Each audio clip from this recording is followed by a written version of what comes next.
At my daughter's house, I lay on the floor with a broken arm after my daughter-in-law's mother shoved me during an argument over my late wife's keepsake box. I thought my daughter would protect me, but she looked at me and coldly said, "Dad, Dad, you need to apologize to her right now." The woman who hurt me stood there smiling while everyone stayed silent. They thought I would forgive them like I always had, but they never expected what I discovered next. Thank you for being here. It truly means everything. Before we begin, tell me in the comments, what city or country are you watching from? Let's connect. Welcome to Dad Family Revenge. Please note some elements of this story have been shaped for entertainment and educational purposes.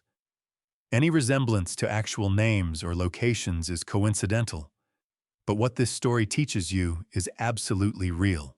I want to start this story the way it actually began, not with the broken arm, not with the hospital room, not with the moment my daughter looked me in the eye and told me to apologize to the woman who had just shattered my wrist. No.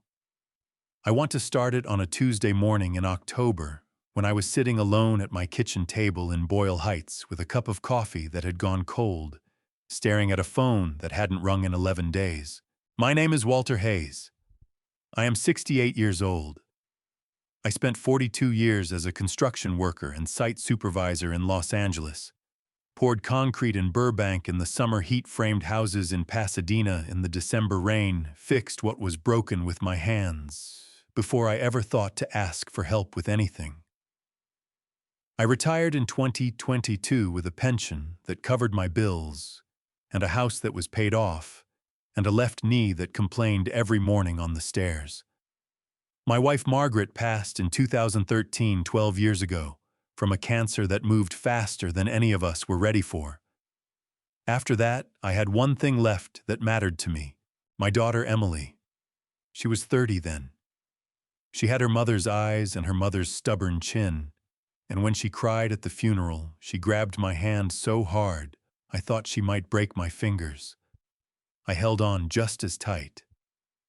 I told her, standing right there at the graveside in forest lawn wind coming off the hills and blowing the flower arrangements sideways, I told her, "It's just us now, Em. But us is enough." I believed that for a long time. What I didn't see, what I refused to see, maybe, was how slowly just us became just me. Not all at once. Never all at once. It happened the way a house settles, a little at a time, almost imperceptible, until one day you notice the door doesn't close right anymore. In 2018, Emily called me on a Sunday afternoon. I was out in the backyard replacing a section of fence that had rotted through. She said she and Ryan were in trouble, not her words exactly. She said they were in a bit of a situation and that a credit card debt had gotten away from them.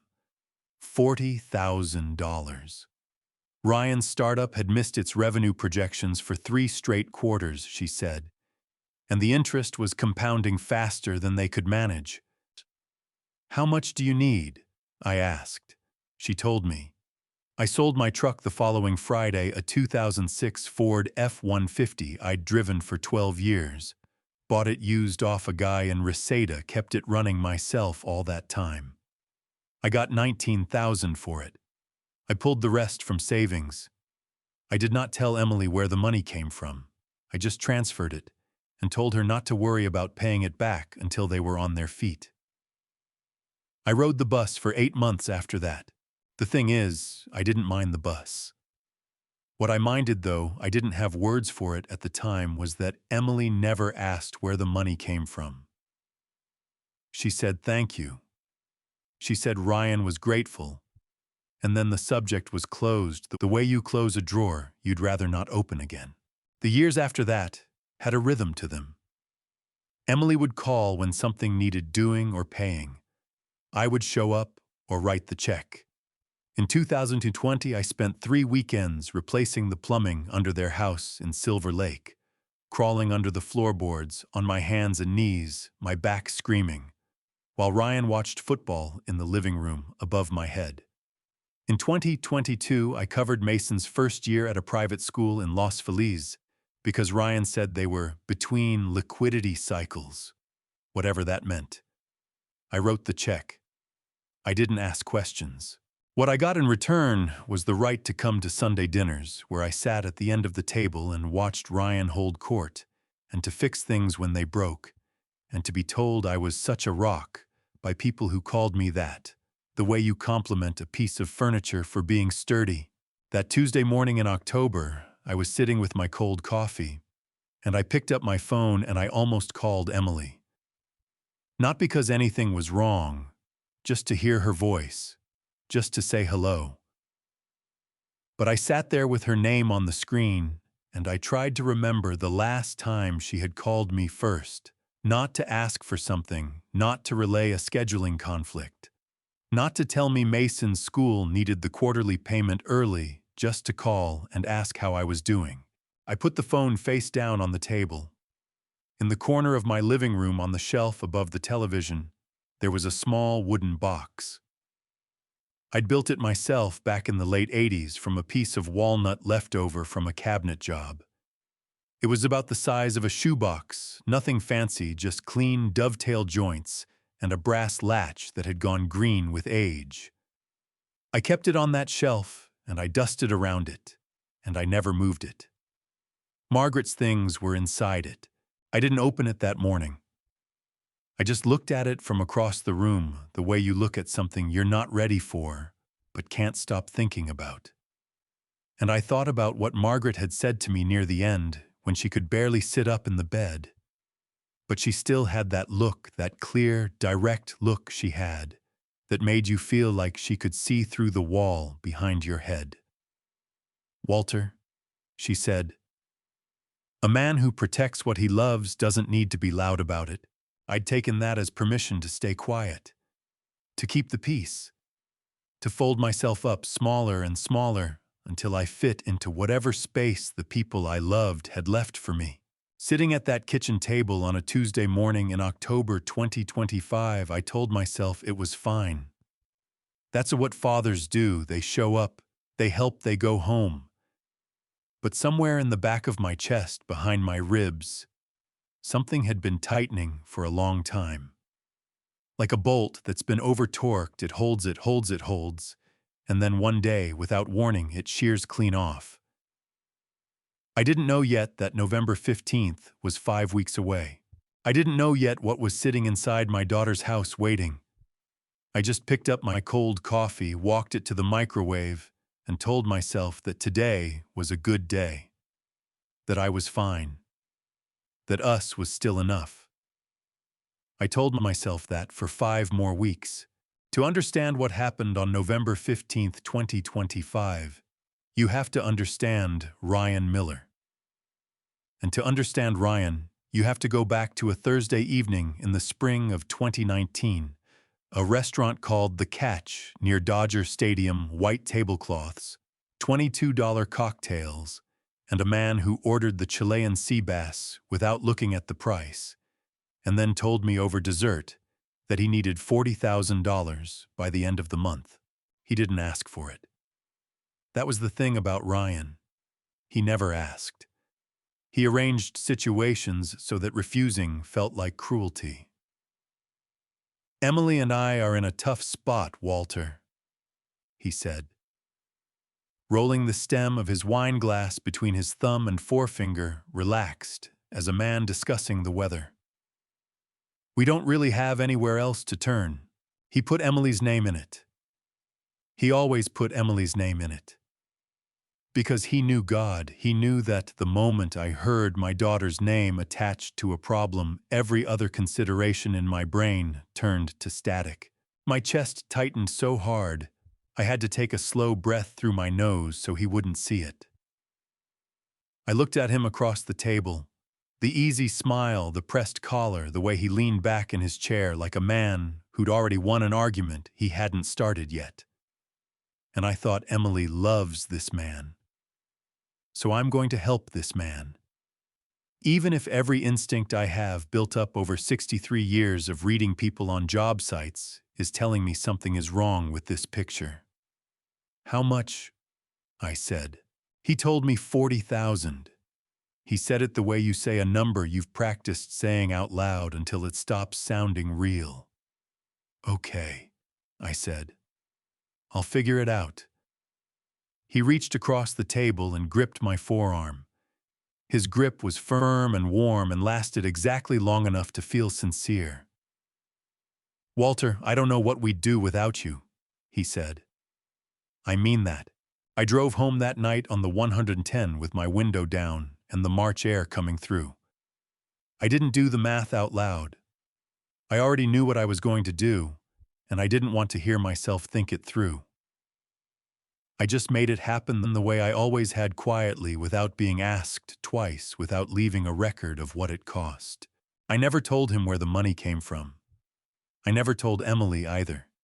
She called me after the transfer cleared, and she cried a little and said she didn't know what she would do without me.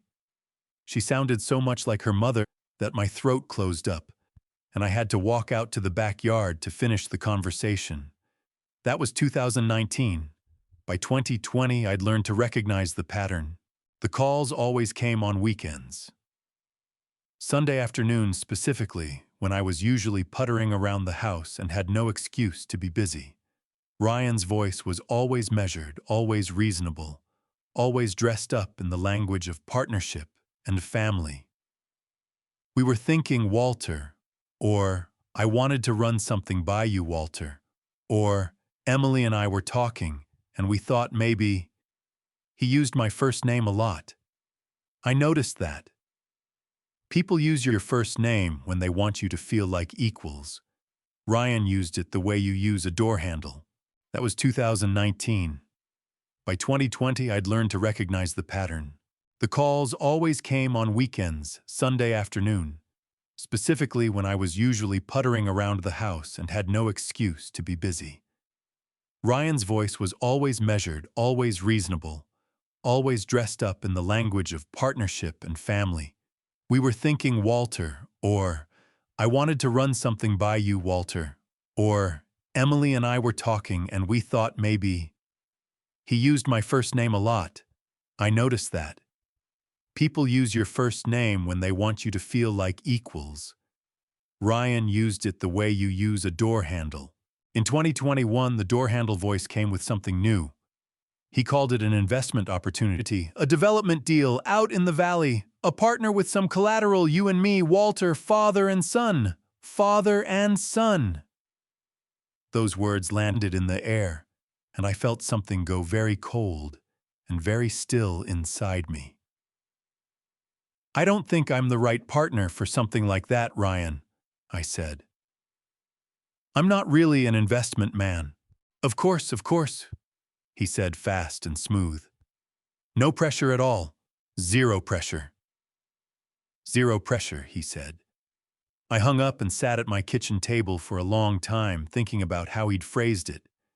Assets sitting idle, like he'd already been doing inventory of what I owned. And I made a decision right then that I told absolutely nobody about. That decision was the thing that saved me years later from losing everything my parents had ever left me. But that comes later. The last memory I want to tell you about is from the summer of 2023. I was up in the Silver Lake house fixing their central air unit. The capacitor had burned out, standard repair, 20-minute job, if you know what you're doing. And Ryan was in the kitchen talking on the phone. I don't think he knew the living room acoustics carried the way they did in that house, or maybe he just didn't think about me enough to care that I could hear him. The old man's useful, he said. His voice was flat and easy, the way you talk about a tool you keep in the garage. Just keep Emily happy and he'll do whatever we need. I was kneeling in front of the air handler with a screwdriver in my hand, and I heard those words, and my jaw locked so hard I could feel it in my ears. My hands did not shake. I finished the repair. I replaced the access panel. I wiped my tools down with the rag I kept in my back pocket. I walked into the kitchen, and Ryan looked up from his phone and said, "All fixed." And I said, "All fixed." and I drove home to Boyle Heights, and I sat in my driveway for 20 minutes before I went inside. That night, I opened the drawer of my desk, the bottom one where I keep the important papers behind the utility bills and the old mortgage documents. I found the folder I was looking for, the one with the deed inside it. I held it in both hands for a while. Then I put it back, closed the drawer, and went to bed. I didn't say a word to anyone. I just started paying closer attention. Before I tell you about Linda Miller, I need to tell you about Margaret. Not because I want your sympathy. I've never been a man who was comfortable asking for that. But because what happened on November 15th wasn't really about a broken arm or a shoved old man or even a daughter who chose the wrong side. It was about a wooden box. And if you don't understand what was inside that box, you won't understand why when it hit the floor and scattered across Linda Miller's kitchen tiles. Something inside me broke that no doctor could set back into place. Margaret Louise Hayes. Married name, obviously. Born Margaret Louise Carver in Flagstaff, Arizona, 1952.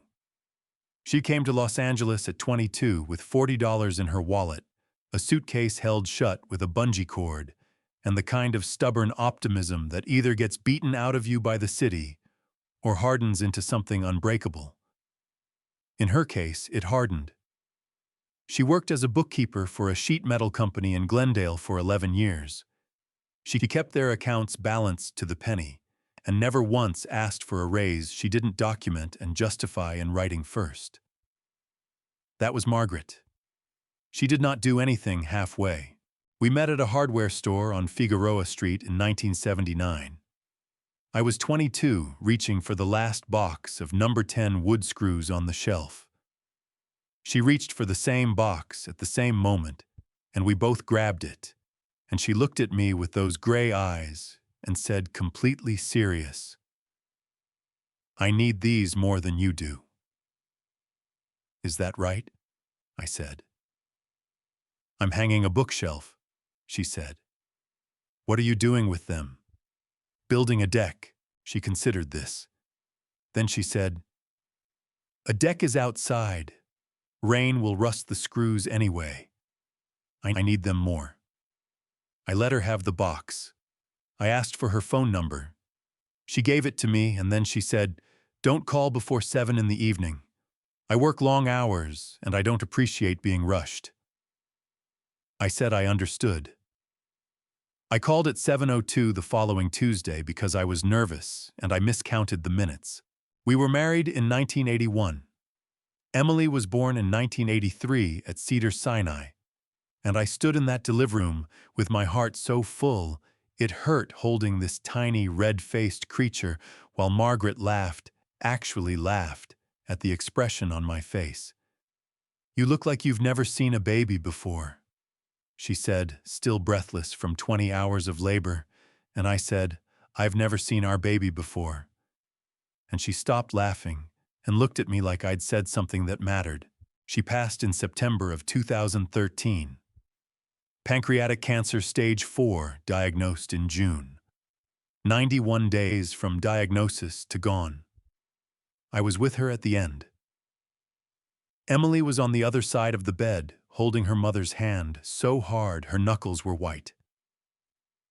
The last thing Margaret said clearly and directly, the way she said everything, was, "Walter, the box is on the closet shelf. Don't you dare throw any of it away." I promised her I wouldn't.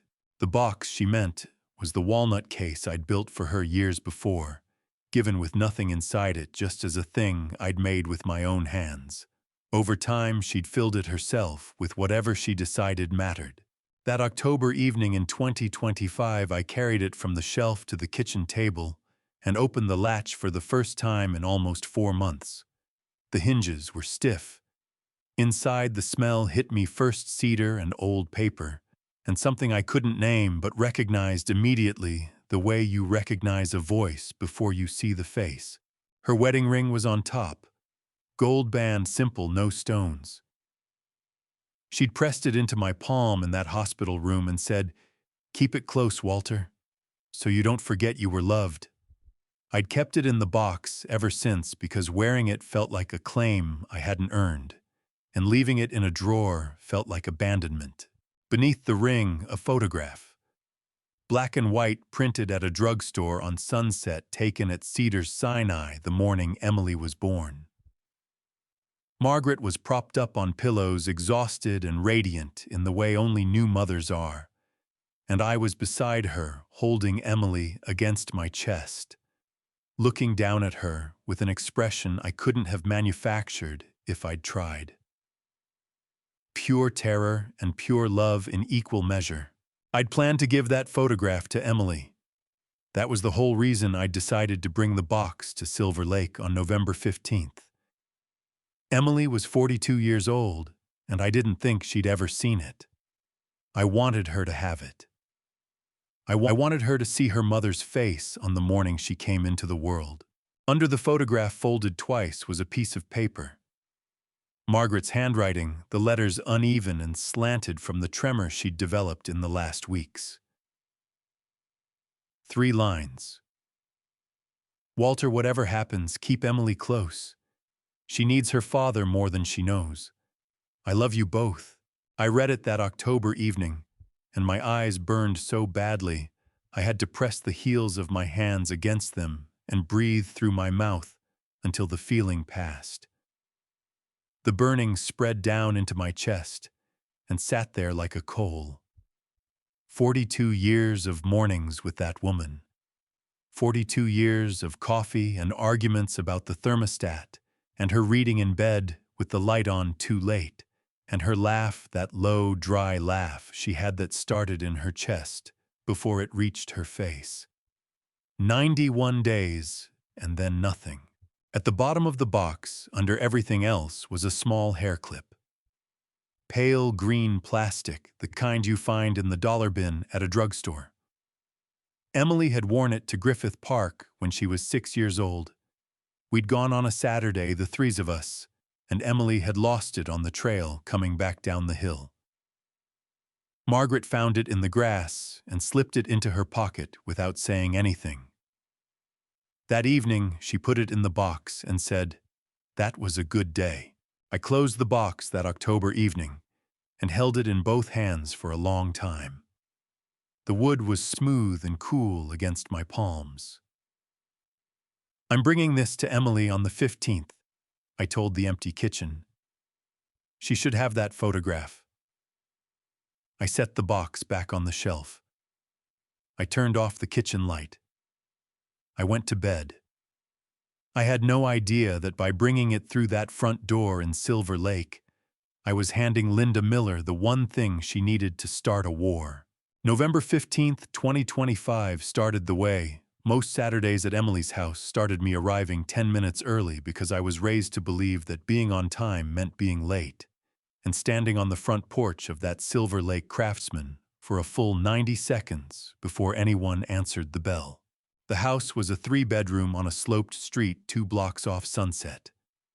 Emily and Ryan had bought it in 2017 with a down payment that I had contributed to without being asked directly which was Ryan's specialty.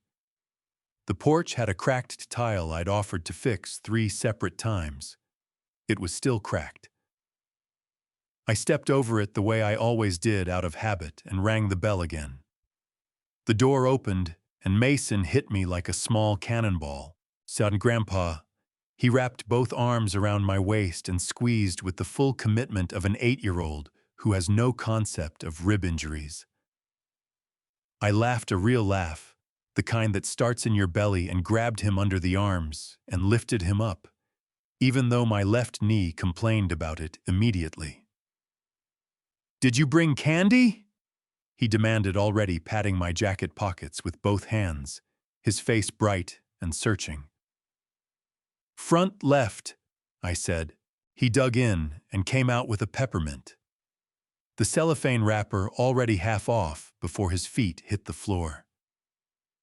He grinned at me, gap in his front teeth marker stain on his chin, and bolted back down the hallway.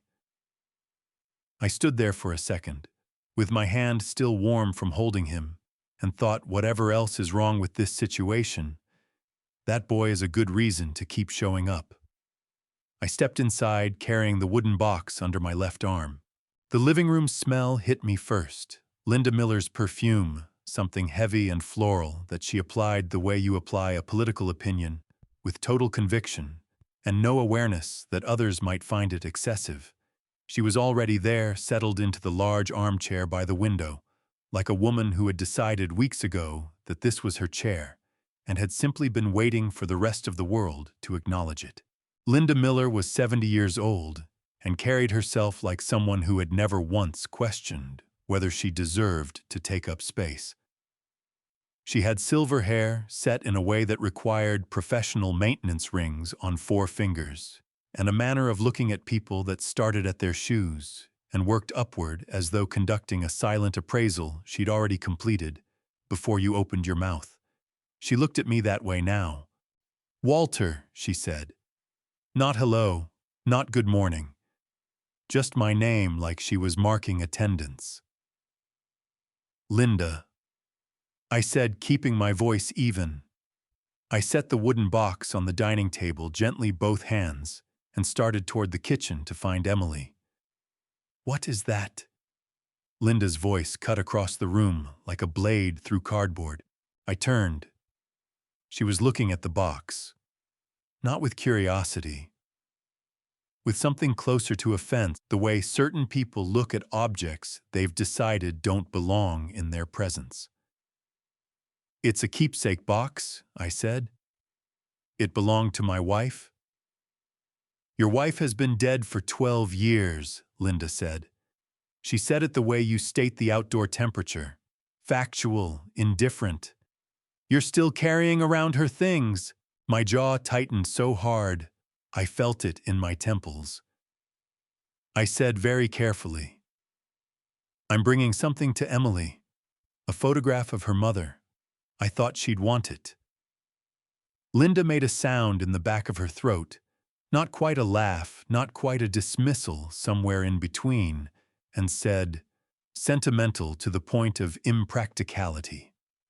"Very on-brand for you, Walter."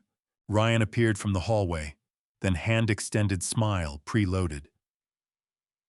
"Walter, glad you could make it." He shook my hand the way he always did, so firm and brief, his eyes already moving past me toward whatever he was more interested in. "Ryan," I said. "Emily's in the kitchen," he said, gesturing vaguely toward the back of the house. "You know how she is with the prep work. Won't let anyone help, won't stop asking for help." He chuckled at his own observation. I did not.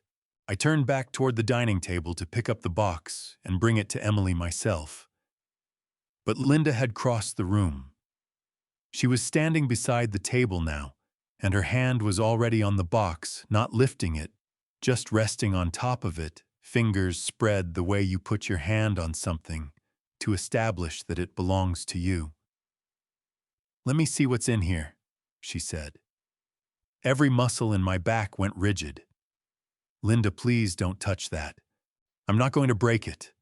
She said it with the bright, impatient tone of a woman who was unaccustomed to being told no by anyone. Her fingers curled around the side of the box. I said, "Please don't touch it." My voice came out harder this time. The kind of hard that came from 40 years of telling men twice my size to put down equipment they shouldn't be holding. "That box contains my wife's personal belongings. Put it down." She pulled it toward her anyway. I grabbed the other side. What happened next took maybe 4 seconds. Linda yanked the box back with a strength I hadn't anticipated. She was 70, but she was angry. And anger adds 10 years of power to anybody. I held on because I could not let that box hit the floor, could not let Margaret's ring and Margaret's letter scatter across a hardwood floor in Silver Lake, while Ryan Miller stood in the hallway, pretending not to see. Linda yanked again harder, and when she did, she shoved her free hand into my chest, an open-palmed push, sharp and deliberate. and I was 68 years old with a left knee that had been complaining for 3 years, and I went sideways. The edge of the dining table caught my right forearm on the way down. The sound was bad. Not a crack exactly, more of a dense, nauseating impact that I felt before I heard it traveling up from my wrist through my elbow to my shoulder in a wave of white-hot agony that knocked the breath clean out of my lungs. I hit the floor on my knees, my right arm pulled against my chest, and the pain came then in full, enormous, and immediate, the kind that turns your vision gray at the edges and makes your stomach heave. The box had fallen with me. The latch had come open. Margaret's letter lay on the floor, 2 feet away, the paper unfolded, her handwriting face up. Linda stood over it. Her shoes, cream-colored flats, very clean, were 4 inches from the edge of that paper. "Well," she said, and her voice was perfectly steady. "That was clumsy." From the hallway, I heard Mason's voice, small and frightened. "Grandpa," I looked up at him through the blur of pain. 8-year-old peppermint still in his hand, eyes wide and filling fast. I wanted to tell him it was okay. I opened my mouth, and what came out instead was, "Call 911 for me, buddy." My voice sounded far away from my own ears. "Tell them Grandpa needs an ambulance." I heard Linda say behind me, "That is completely unnecessary." And then Emily came out of the kitchen. Emily came out of the kitchen holding a dish towel, and the first thing she did was look at Linda. Not at me. Not at her father on the floor, with his arm pulled against his chest and his vision going gray at the edges. She looked at Linda first, and in that half-second something inside me that had been bending for years finally snapped clean through. What happened? Emily's voice was sharp, but the sharpness was directed at the room in general, the way you speak to a situation you're annoyed at, rather than a person you're worried about. "Your father lost his balance," Linda said smoothly already, straightening the cuff of her blouse, as though the last 30 seconds had been a minor inconvenience. "He grabbed the table edge and went down. Very abrupt."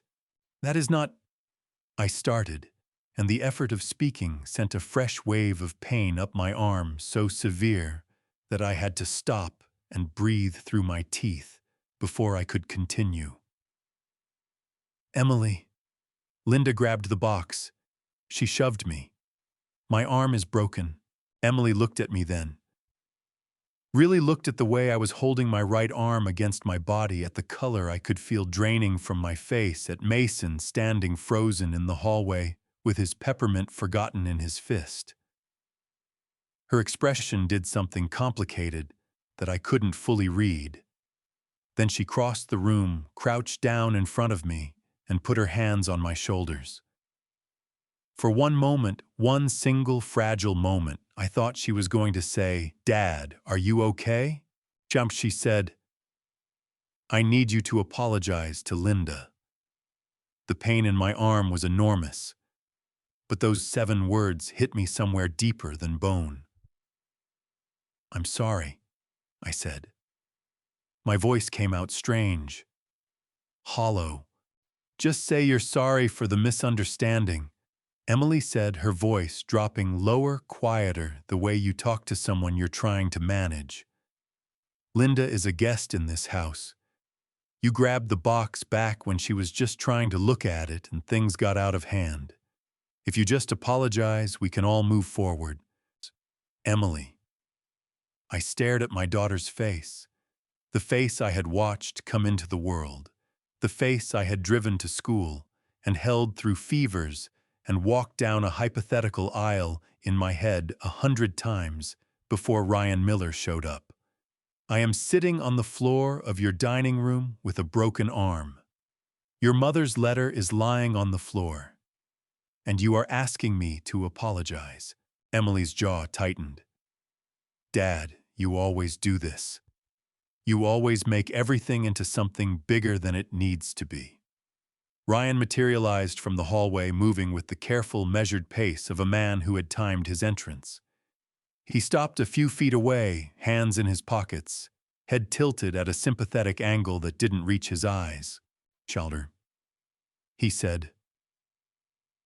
"I think what Emily is trying to say is that these situations have a way of escalating when we let them. Nobody wants this to become a whole thing. Linda didn't mean any harm."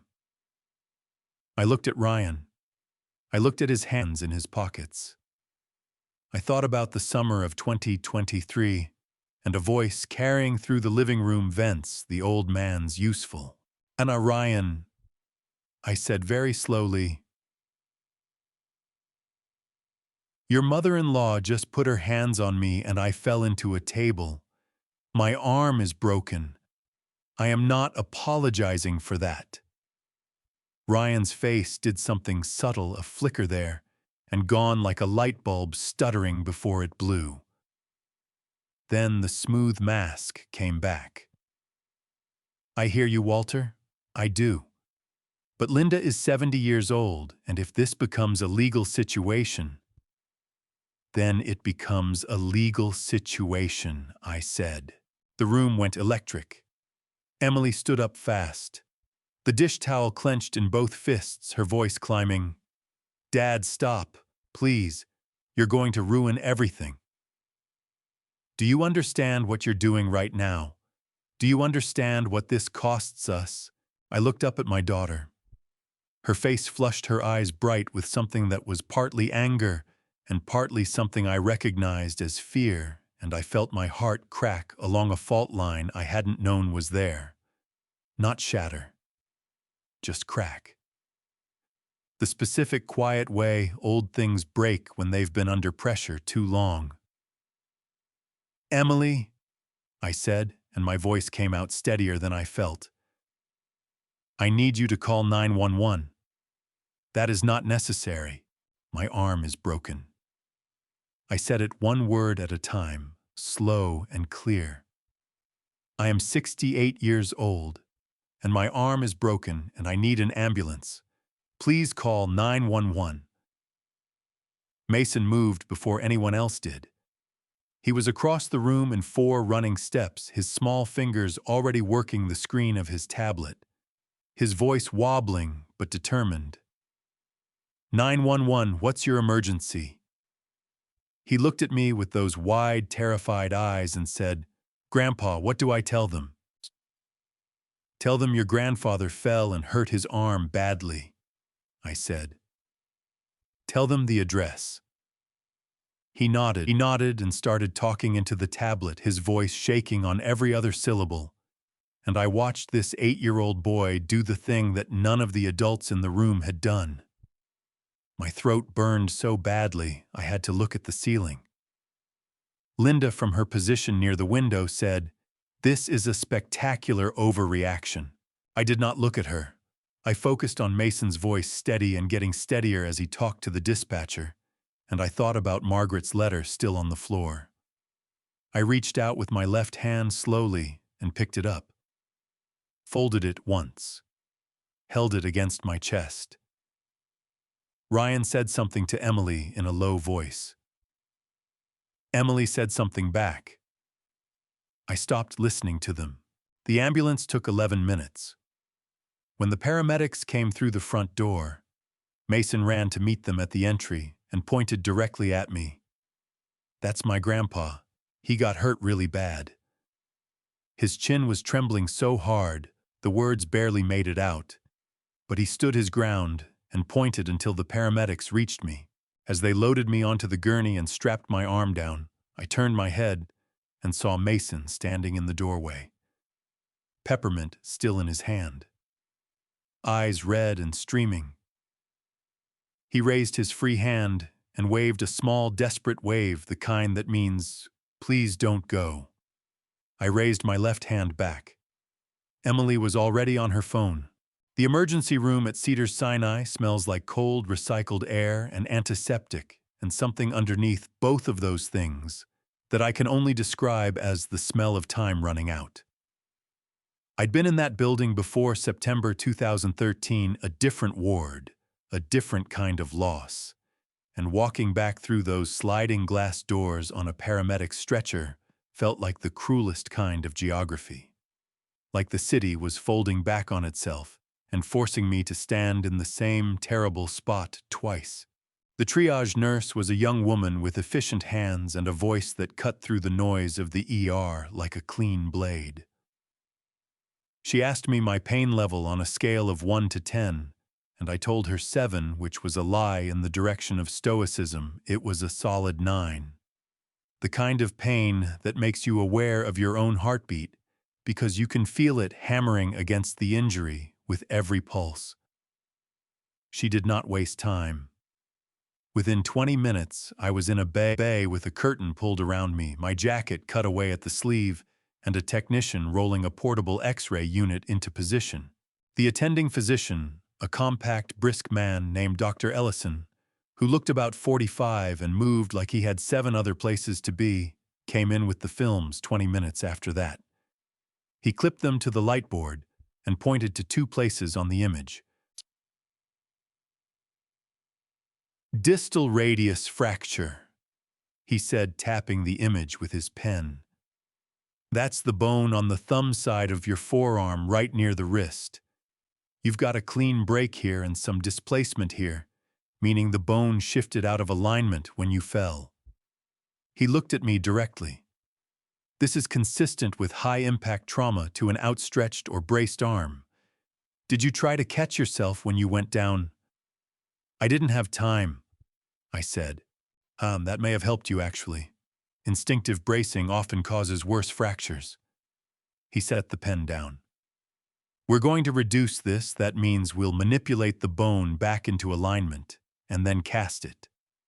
You'll be in a cast 6 to 8 weeks. No construction work, no lifting, nothing with that hand." "I'm retired," I said. "Good," he said. "Any questions?" "Just one," I said. "If someone were to have pushed me, deliberately pushed me, and this fracture is the result, would your medical report reflect that the injury is consistent with that kind of force?" Dr. Ellison looked at me for a moment, with the careful expression of a man who understood exactly what he was being asked, and why. "If that's what happened," he said, "and you want to document it, you tell me now and I include it in my notes. The fracture pattern and the bruising on your forearm are consistent with blunt impact against a hard surface following a push. I can state that." He paused. "Is that what happened?" "Yes," I said. "That's what happened." He nodded, once made a note, and left to arrange the reduction procedure. I lay back against the thin hospital pillow and stared at the acoustic ceiling tiles and waited. My arm was immobilized on a foam pad. The pain had settled from acute to a deep, grinding throb that I could feel in my back teeth. I thought about Margaret's letter, which I had folded and put in my jacket pocket. Before they cut the sleeve, I'd asked the paramedic to save it. Specifically made him stop and wait while I transferred it, with my left hand shaking so badly I nearly dropped it twice. I thought about Emily on her phone in the Silver Lake doorway. I thought about the way she'd looked at Linda before she'd looked at me. My chest hurt in a way that had nothing to do with the fall. It was close to 2 in the afternoon when the curtain moved and Sarah Collins walked in. She was 65 years old, my neighbor from Boyle Heights since 1995, and she was carrying a brown paper bag from the Vietnamese sandwich place on Cesar Chavez that she knew I liked, and a look on her face that made my throat go tight immediately. Not pity. Sarah wasn't built for pity. Something more like controlled fury, the kind that has been held at a careful temperature for hours. "Walter Hayes," she said, and her voice cracked slightly on the second word. "You look terrible." "You should see the table," I said.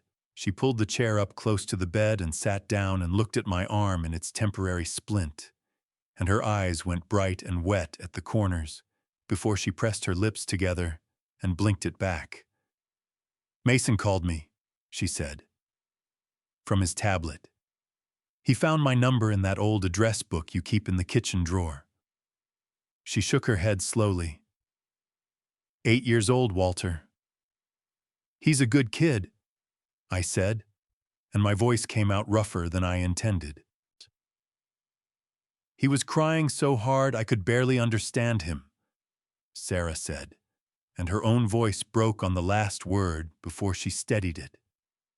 "He kept saying, 'Grandpa got hurt, Miss Sarah, Grandpa got hurt,' over and over until I got the address out of him." She reached out and covered my left hand with hers, her grip firm and warm and real. "Where's Emily?" The question sat in the air between us. "She called once to check if I'd been admitted," I said. "According to the nurse who checked me in." Sarah's hand tightened on mine. Her jaw worked for a moment, like she was deciding how much of what she was thinking to actually say.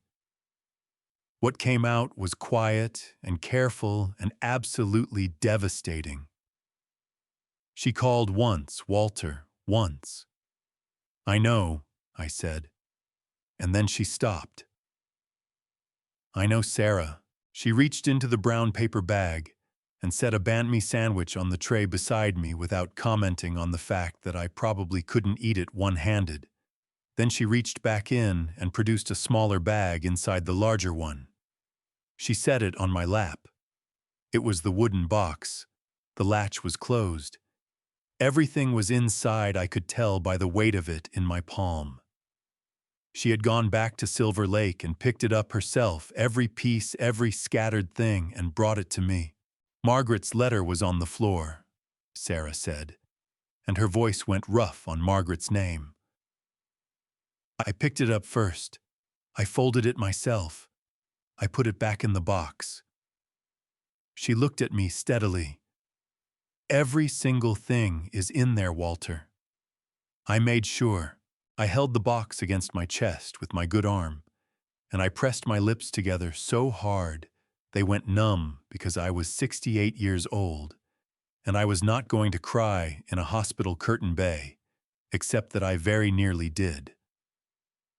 The burning behind my eyes was almost past managing. I breathed through my nose, slow and deliberate, the way I'd taught myself on job sites when something went wrong that I couldn't fix immediately. "Thank you," I said when I trusted my voice again. "Don't thank me," Sarah said fiercely. "Don't you dare thank me for that." She straightened in her chair, and her eyes had gone from wet to clear and hard. "Walter, I need you to listen to me. I've been your neighbor for 30 years. I've watched that family. I've seen things." She hesitated, then said, "When you're ready, when you're out of here and you're home and your arm is set, there are things I need to tell you about Linda Miller. Things I found out after Mason called me." She held my gaze. "Can you trust me on that?" The pain in my arm was a steady roar behind everything. But something in Sarah's voice, that quality of careful, held-back urgency, made me sit up a little straighter against the pillow. "Tell me now," I said. "Not here," she said. "Not like this. You need to get that arm set, and you need to sleep." She stood up, squeezed my hand once more hard. "But Walter, don't sign anything. Whatever anyone asks you to sign before I talk to you, don't." She picked up her coat and walked out through the curtain before I could ask her what she meant. I lay there with Margaret's box on my chest and stared at the ceiling and turned her last 4 words over and over in my mind until the nurse came to prep me for the reduction procedure. "Don't sign anything." Emily showed up at 9:15 Sunday morning. I'd been awake since 4:30 watching the gray LA pre-dawn bleed slowly through the hospital window. My right arm elevated on a foam wedge and throbbing with the dull, relentless persistence of a bad engine that won't quit. The reduction procedure the night before had been the most unpleasant 40 minutes I'd spent in recent memory. They'd given me a nerve block that numbed the arm completely, which should have been a mercy, except that feeling your own bones being manipulated without pain is its own particular horror. I'd stared at the ceiling and counted the tiles, and thought about Margaret's letter in the wooden box on the bedside table. When the door opened and Emily walked in, I was sitting up against the pillow cast on my arm, watching the morning news on the wall-mounted television with the volume low. She was wearing a gray jacket, and her hair was pulled back, and she looked, I thought, like a woman who had not slept well either. "Dad!" She came to the side of the bed and looked at the cast white fiberglass from below my elbow to the base of my fingers, and something moved across her face. Guilt, maybe. Or the memory of guilt. Hard to tell the difference sometimes. "Emily," I said. She set a white bakery box on the tray table, croissants from the place on Hillhurst she liked. I was on an anti-inflammatory that made eating heavy pastry a bad idea, but I didn't say that. "How's the pain?" she asked. "Managed," I said. "The cast helps." She pulled the chair close and sat down, and for a moment she just looked at her hands in her lap, and I watched her build up to something. I could always tell when Emily was building up to something. She'd done it the same way since she was 9 years old. This particular stillness before the words came like a swimmer at the edge of a pool. Then she reached into her bag and put a white envelope on the tray table next to the bakery box. "Anna," she said, "I need you to read this and sign it." I looked at the envelope. I did not touch it.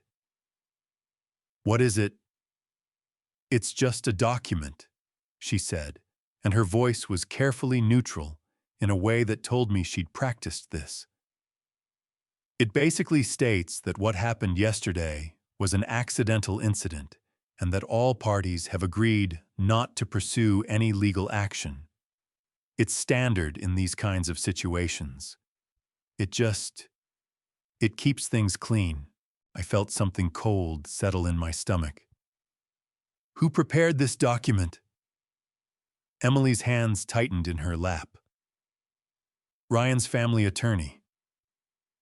"Linda's attorney," I said. "Dad!" "Emily." I kept my voice level, but my jaw was so tight I could feel the pressure building behind my ears.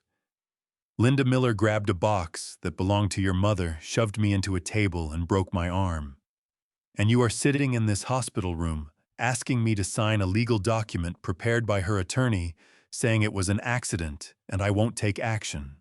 Emily's eyes went bright and wet at the edges. She leaned forward, her voice dropping to something urgent and strained. "Dad, Linda is 70 years old. If you pursue this, it becomes a criminal matter. She could face assault charges. Do you understand what that does to our family, to Ryan's relationship with his mother, to Mason, who has to see his grandmothers? I am Mason's grandfather," I said, and my voice cracked on the last word in a way I hadn't intended. I stopped, breathed, looked at my daughter's face, those gray eyes she'd gotten from Margaret, bright now, with tears she was working hard not to shed. "Emily, I am lying in a hospital bed with a broken arm, and the first thing you brought me was a document to protect the woman who put me here." A tear broke loose and ran fast down her cheek.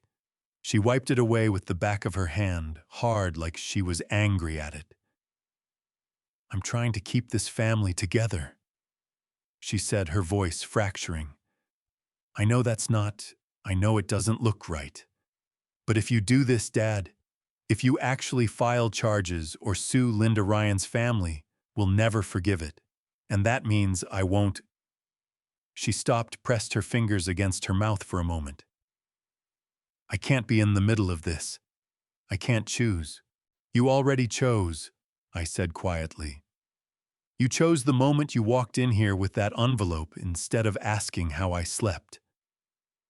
She flinched, like I'd raised my hand to her. The tears came properly, then two of them, and she let them go this time. That's not fair, Dad.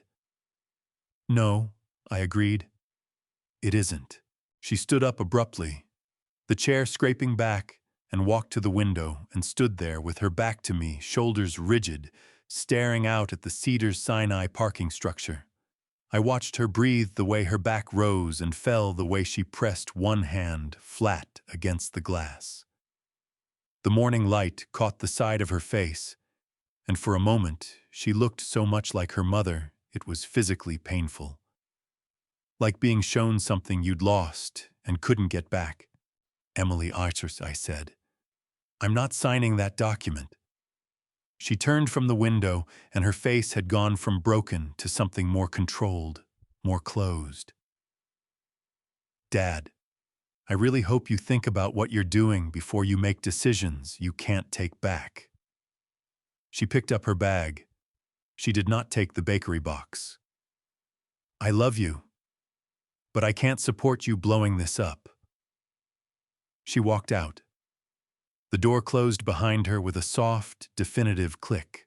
I sat with the envelope on the tray table and the bakery box beside it, and the cast heavy on my arm. Then I picked up my phone and pulled up a number I hadn't called in almost 2 years. David Foster answered on the second ring, his voice alert, despite the early hour. Walter, it's been a while. What happened? I told him everything. When I finished, the line was quiet for 3 full seconds. Then David said very precisely, Walter, do not sign anything.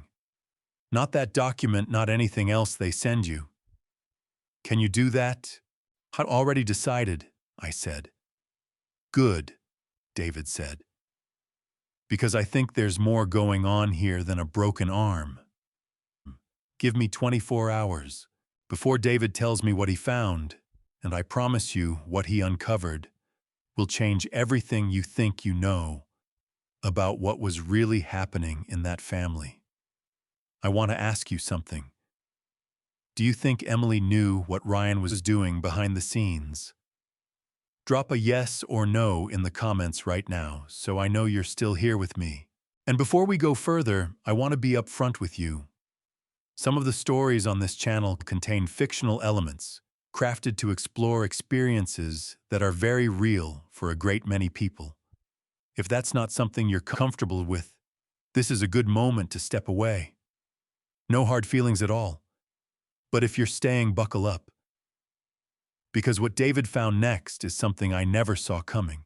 They discharged me Monday morning with a fiberglass cast, a prescription for naproxen, and a printed sheet of instructions I already knew by heart from 40 years of watching injured men on job sites ignore them. Sarah was waiting in the pickup loop in her blue Civic engine, running NPR, murmuring from the dashboard. She took one look at me coming through the automatic doors and got out of the car to open the passenger side before I could argue about it. I can manage a door handle, I said. I know you can, she said. Get in anyway. I got in. The naproxen hadn't fully kicked in yet, and the seatbelt crossing my chest pressed against the cast in a way that made me clench my teeth for the first 3 blocks. Sarah drove without talking, which was one of the things I'd always appreciated about her. She understood the difference between silence that needed filling and silence that needed leaving alone. Back at the house on Boyle Heights, she made coffee while I sat at the kitchen table and looked at the drawer where I kept my important papers. I didn't open it. Not yet. David's calling this afternoon, I said. Sarah set a mug in front of me and sat down across the table. What do you think he found? Oh, I don't know, I said. But the way he said it, I think there's more going on here than a broken arm. That's not how David talks when he's fishing. That's how he talks when he's already holding something. At 2:17 in the afternoon, my phone rang. I had it face up on the table and I picked it up before the second ring finished. David. Walter. His voice was measured in the way that told me he'd spent the last 24 hours being very careful about what he was going to say and how. I need to ask you something first, and I need you to answer me straight.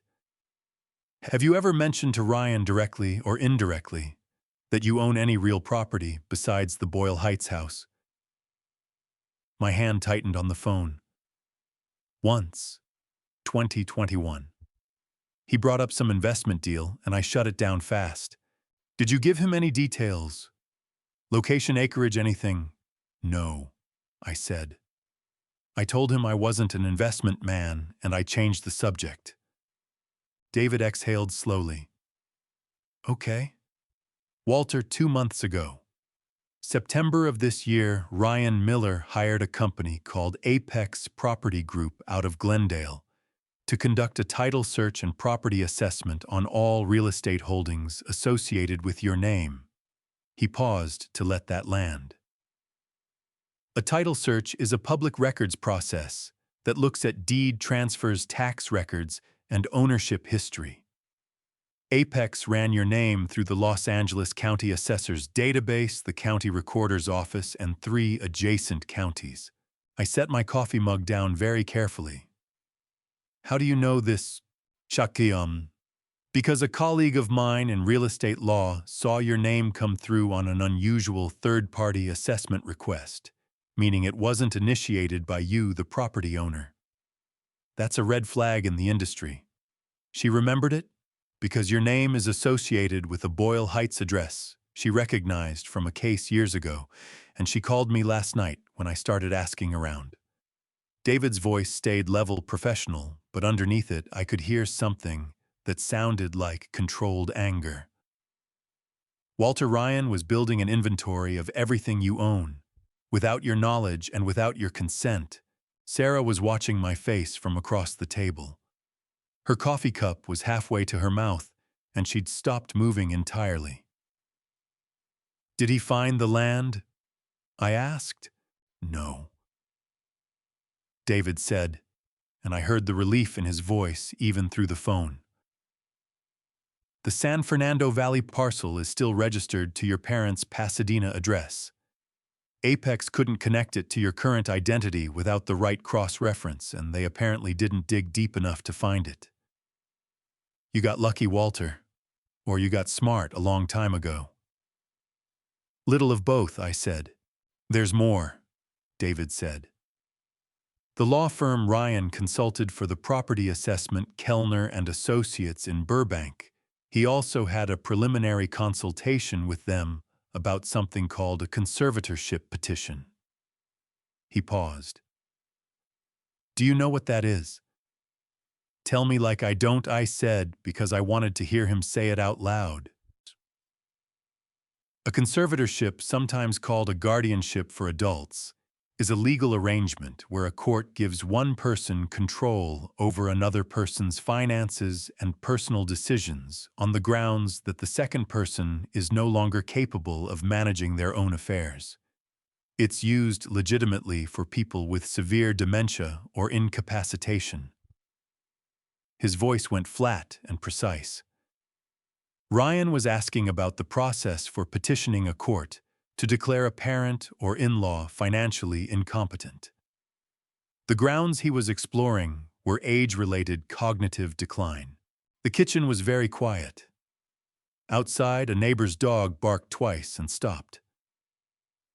He was going to try to have me declared incompetent, I said. He was exploring whether it was viable, David said carefully. He hadn't filed anything, but he was building the foundation for it. The property assessment was part of that. You find out what someone owns, you demonstrate they can't manage it properly, you petition for control. A beat. Walter, this wasn't an opportunistic idea he had after you got hurt. He started this in September, 2 months before Linda broke your arm. Sarah put her coffee cup down on the table with a sound like a small gunshot. Her face had gone from watchful to something I could only describe as white-hot fury cheeks, flushed jaw forward, eyes blazing. That. She started, and then stopped herself and pressed her lips together so hard they disappeared. "David," I said. My voice came out remarkably steady, which surprised me because my hand on the phone was shaking badly enough that I had to press my elbow against the table to control it. "I need you to get me everything. Every document, every consultation record, everything Apex produced. And then I need you to help me do something." "What's that?" I said. "It's time you knew about something I've been holding on to for a while." I opened the drawer with my left hand. The cast made everything awkward, made simple actions feel like puzzles, and pulled out the folder from behind the utility bills. Cream-colored manila edges, soft from years of being handled and put back. I carried it to the kitchen table and set it down in front of me.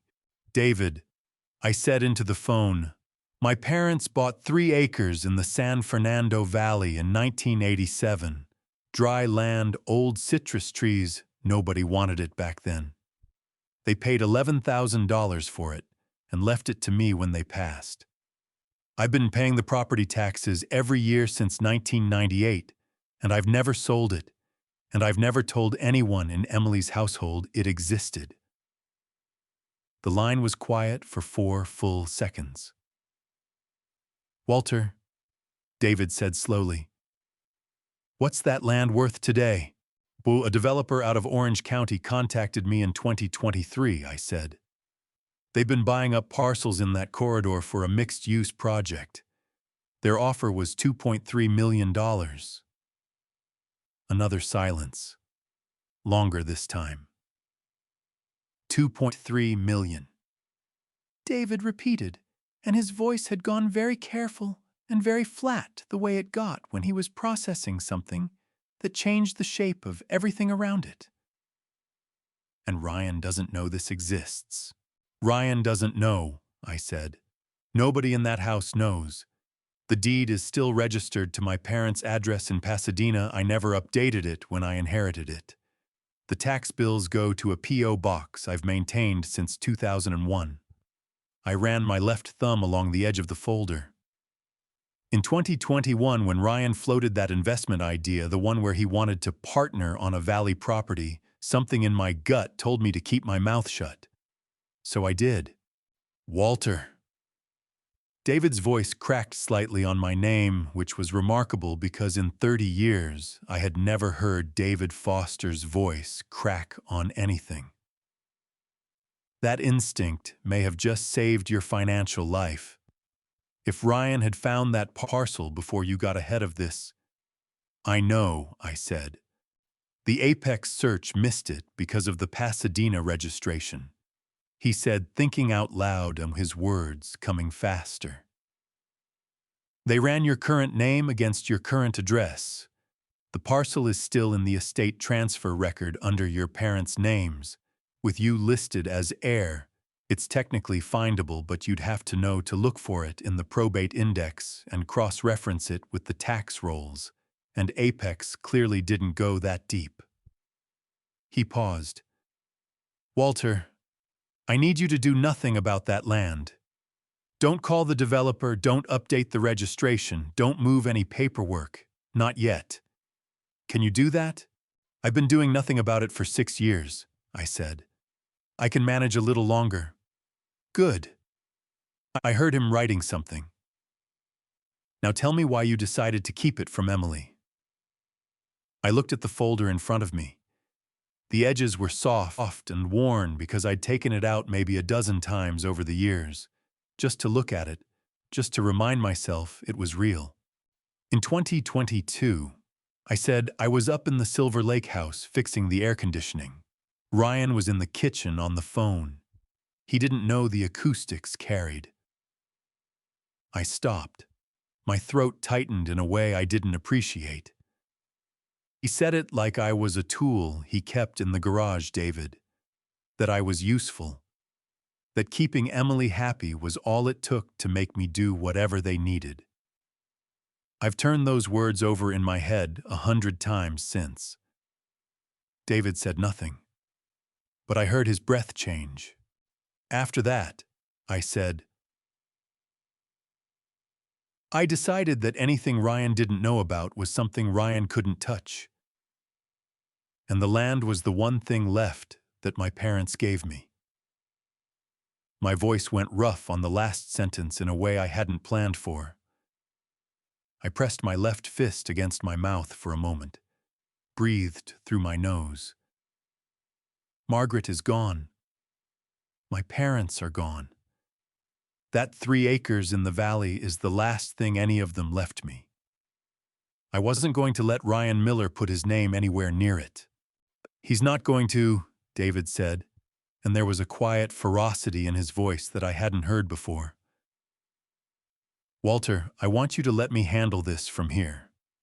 I'm going to get a title hold placed on that parcel that's a legal notation in the county records that flags any attempted transfer or encumbrance for immediate review, so if Ryan or anyone else tries to move on it, I get notified instantly. He paused. And Walter, I think it's time we talked about your will. My hand went still on the folder. I was thinking the same thing, I said. Give me until Monday, David said. By Monday, I'll have everything in front of me and we'll know exactly where we stand. In the meantime, don't answer calls from Emily or Ryan about anything financial. Not one word.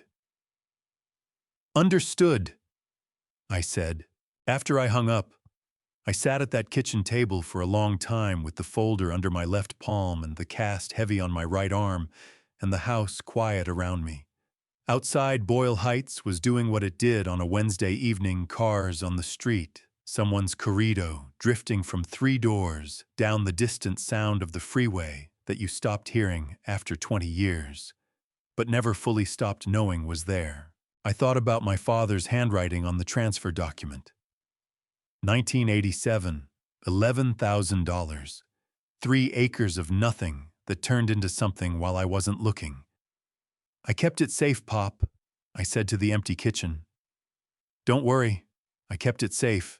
Sarah Collins knocked on my door at 2 in the afternoon on Friday, with a manila envelope tucked under her arm and an expression on her face that I had not seen in 30 years of knowing her. Not when her husband left, not when her mother passed, not even the night Margaret died, and Sarah sat with me on the back porch until 3 in the morning without being asked.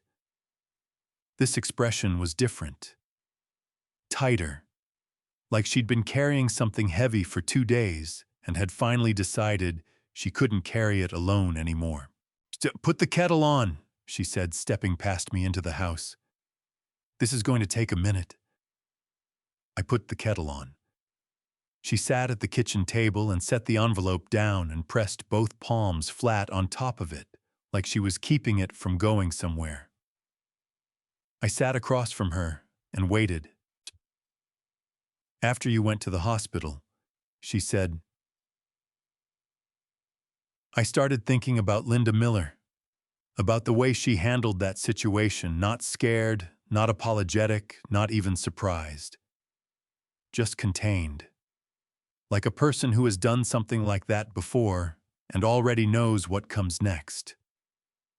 She looked at me steadily. So I called my cousin Jerome. He works in the Civil Records Division at the LA County Courthouse. I asked him to run Linda Miller's name through the public court filings database. Oh, civil records are public record in California, she added before I could ask. Anyone can request them. Jerome just knew how to pull them faster. She opened the envelope and slid 3 printed pages across the table. I picked them up with my left hand and read. The first one is from 2018, Sarah said, her voice tight and controlled. A man named Gerald Hoffman, 71 years old, living in Pasadena. He filed a civil complaint stating that Linda Miller pushed him during a dispute over a family inheritance, specifically items belonging to her late husband, that Gerald believed were promised to him. Gerald fell and broke his hip. Her jaw tightened. The case was settled out of court 14 months later. The settlement included a non-disclosure agreement, meaning Gerald couldn't talk about it publicly in exchange for a financial payment. My stomach turned over slowly. She paid him to stay quiet. Her family's attorneys paid him, Sarah said. Which means Ryan's family has been cleaning up after Linda Miller for at least 7 years. She tapped the second page. 2021. A woman named Carol Brennan, 63, San Gabriel Valley. She alleged that Linda pressured her into signing a document relinquishing her claim to a shared property asset, using intimidation and implied threats. That case also settled out of court. Also sealed. I set the papers down. My left hand was trembling faintly, and I pressed it flat on the table to stop it. The cast on my right arm felt heavier than usual. She has done this before, I said. At least twice that left a paper trail, Sarah said. God knows what didn't. She looked at me hard. Walter, this is not a woman who loses her temper and makes mistakes.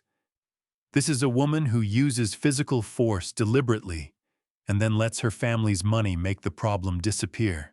The kettle clicked off. Neither of us moved toward it. There's something else, Sarah said, and her voice dropped half a register. The way someone's voice drops when they're about to say the thing they've been dreading most. When I went back to the Silver Lake house to get the wooden box the day after the ambulance took you, I let myself in through the side gate because Emily had given me a key years ago for emergencies. She stopped. Her hands pressed harder against the table. The security monitor was on the kitchen counter.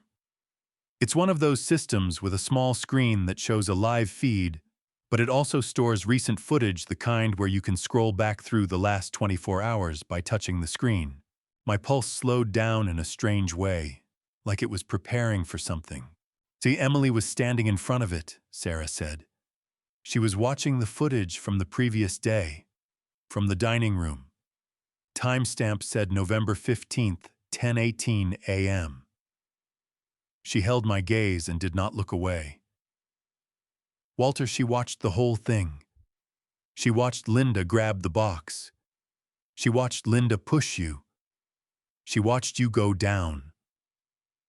Sarah's voice cracked hard on the last word, and she stopped and pressed her fingers against her lips for a moment, blinking fast. And then she reached behind the monitor, and she unplugged the local storage drive. She didn't know, none of us knew until later, that the system had been uploading automatically to a remote cloud server the entire time.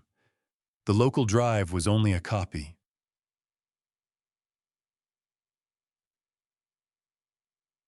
The kitchen air felt suddenly thin, like something had taken the oxygen out of it. She watched it, I said. My voice came out barely above a sound. She watched it. Sarah confirmed, and now her eyes were bright and wet, and she wasn't fighting it anymore. And then she deleted it. And then the next morning she went to that hospital with an envelope and asked you to sign away your right to do anything about it. My throat closed completely. I stared at the 3 pages on the table. Gerald Hoffman, Carol Brennan. 2 people who had been pushed and paid into silence. And I thought about my daughter, standing in front of that monitor, watching her father fall, watching her father's wife's letter hit the floor, and choosing. Chick Walter. Sarah's voice was fierce and thick with tears she was refusing to let fall. You need to tell David about the camera system, tonight. Because if that footage exists somewhere other than that local drive, frakikank, cloud backup. I said, and my mind was already moving already past the grief and into the machinery of what came next. The system might have a cloud backup. Those home security setups, a lot of them upload automatically to a server. Even if you pull the local drive, the footage might still be sitting on a remote server for 30 days. Sarah stared at me. Can David get it? I picked up my phone off the table. My left hand had stopped shaking. Something had hardened in my chest, not anger exactly, something colder and more purposeful than anger. David can get it, I said, and I dialed. David called back 40 minutes after I hung up with him the night before. The security system Emily has is a Nest Cam Pro, he said without any preamble at all. I checked the product specs online. It uploads continuously to Google's cloud servers. Automatic encrypted 30-day rolling backup. The local drive Emily unplugged was secondary storage. It existed alongside the cloud upload, not instead of it. She didn't know the footage was already sitting on Google's servers the moment it happened. A pause. Walter, that footage is still there. Every frame of November 15th. My chest expanded with something that wasn't quite relief and wasn't quite satisfaction. Something more like the feeling of solid ground under your feet after a long time standing on ice. Can you get it? I asked. I've already drafted the formal preservation notice, David said. That's a legal document I send to Google's legal department, requesting that they preserve specific footage pending potential litigation. It prevents the cloud system from auto-deleting it when the 30-day window expires. I'll send it first thing in the morning. He paused again. But Walter, I need one more thing confirmed before I go further. I need to know whether Emily was actually present and watching that footage before she pulled the drive, not just Sarah's visual impression of it, but something that puts Emily in front of that screen with confirmed knowledge of what she was seeing. Can you get me that? I thought about it for 3 seconds. I think I can, I said. That was Friday night. Saturday morning, I drove to Silver Lake. I hadn't been back since the ambulance took me away 8 days before. Pulling onto their street felt wrong in the way that revisiting a place where something bad happened always feels wrong. The ordinariness of it offensive somehow, the trees still green, and the neighbors still walking their dogs, as though the geography had no memory at all. I rang the bell. Emily opened the door, and the look on her face cycled through surprise and something that wanted to be warmth, but landed closer to apprehension.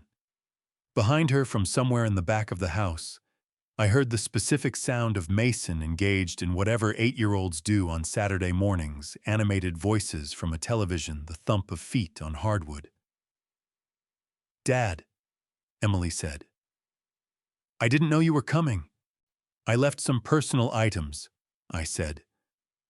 Is it all right if I come in for a few minutes? She stepped back. I came in. The dining room table was just a table again. Someone had cleaned the floor. I did not look at the corner where I'd gone down. I moved toward the living room, and as I passed the kitchen doorway, I saw what I was looking for, the Nest Cam monitor on the counter, exactly where Sarah had described it, its small screen glowing with a live feed of the front porch. Ryan was not home. Emily told me he was at the gym, her voice carrying the particular flatness of someone who had been in an argument recently and hadn't finished processing it. I found what I said. I'd left a work glove I actually had left in their garage 2 months prior, and I was coming back through the hallway when Mason came barreling out of his room and nearly took my cast off at the elbow.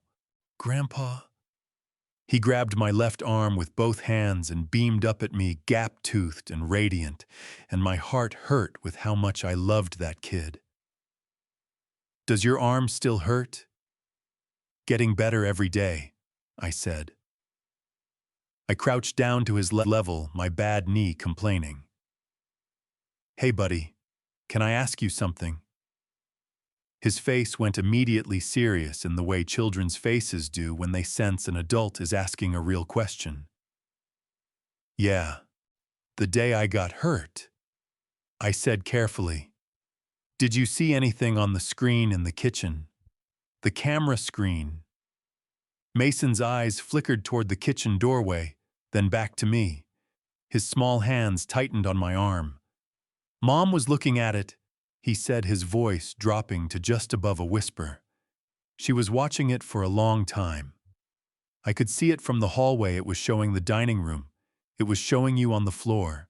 My throat tightened so severely, I had to breathe through my nose before I could speak again. And then what happened? She turned around and saw me watching, Mason said, and his chin began to tremble slightly, and she told me to go to my room, and when I came back out later, the screen was just showing the front door again.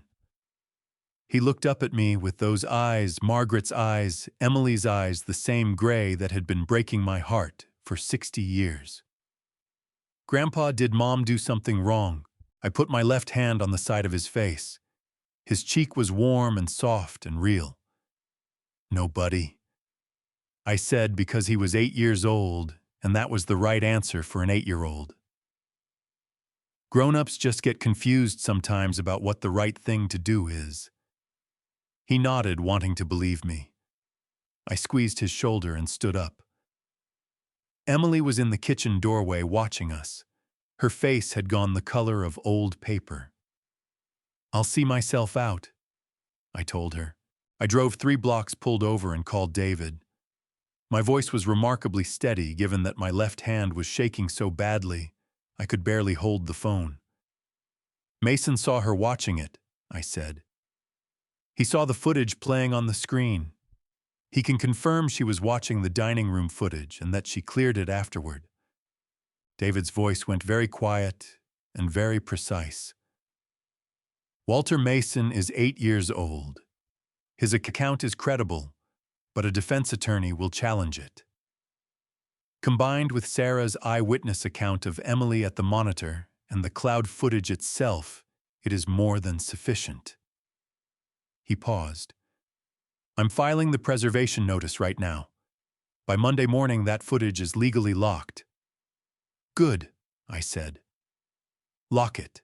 Monday morning, I woke up at 5:30 and did not go back to sleep.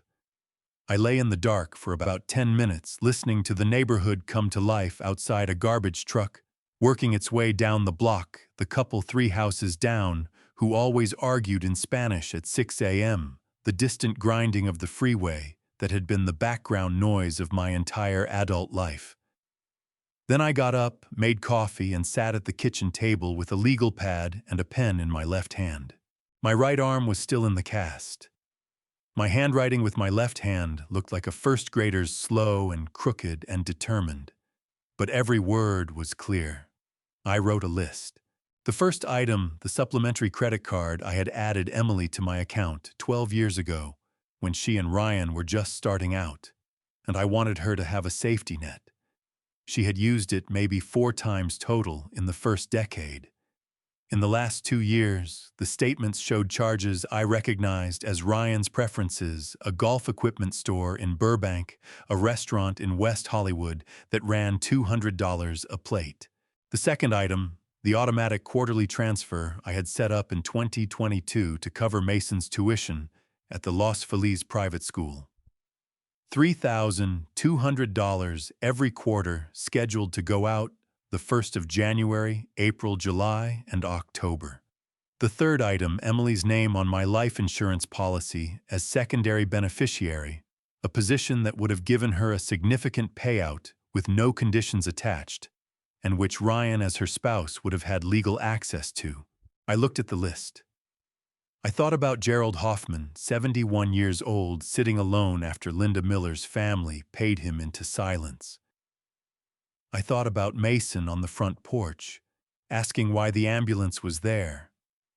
I thought about Emily in front of that camera screen watching, choosing.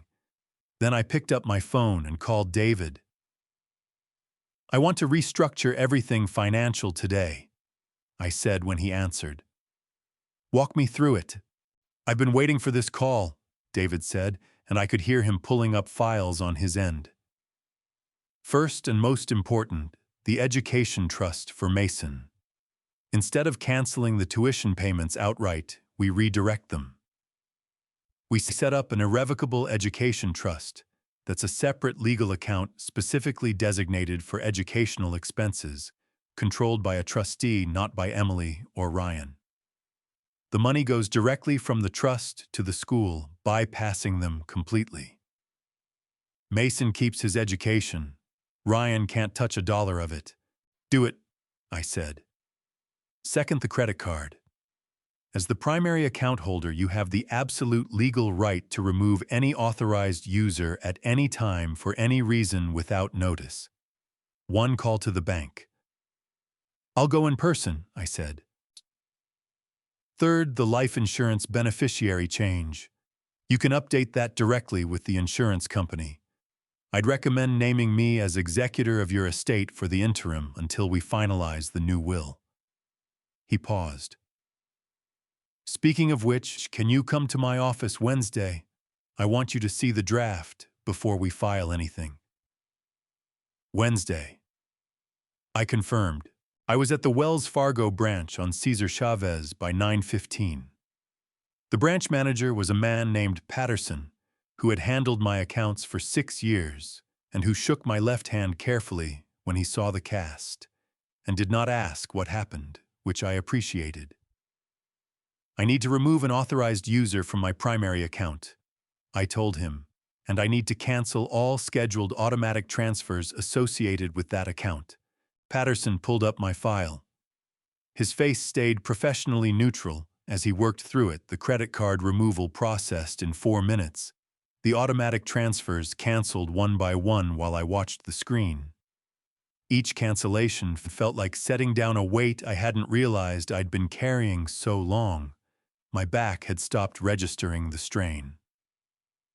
I was back home by 11. At 2:17 in the afternoon, my phone rang. Ryan Miller. I let it ring 4 times, watching his name on the screen. Then I picked up. Walter. His voice was its usual temperature, measured, reasonable, the voice of a man who had never once in our entire acquaintance lost his careful composure on the phone. I think it's been long enough. I think it's time we sat down and talked about all of this like adults. I agree, I said. A beat of surprise on his end. He'd expected resistance. Good. I'm glad to hear that. I think if we can just... Sila, have your attorney call David Foster, I said. He's handling everything on my end. The temperature on the line dropped several degrees. Walter, I don't think we need to involve lawyers in a family matter. Ryan, I said, and my voice came out perfectly flat. Perfectly, even the voice I used on job sites when a conversation was over. Everything that needs to be said between us will be said through David. Have your attorney call him. I ended the call. He called back 3 more times before 5 o'clock. I watched each call go to voicemail and felt nothing in particular. Not satisfaction, not guilt, not even the low hum of anxiety that had lived in my chest for the last 6 years every time I'd seen his name on my screen. Just a clean, quiet absence where all of that used to be. That evening, I called David to confirm the bank transactions had cleared. He told me they had. Then he said, Ryan's attorney contacted me at 4:30. They want to schedule a meeting. Schedule it, I said. But David, before that meeting happens, I need one more thing in place. The will, David said. The will, I said. Thanksgiving that year was the quietest one I'd had since the year Margaret died. No folding table dragged out to the backyard. No Mason running laps through the hallway. No Ryan holding court at the head of the table with his wine glass and his opinions about the economy.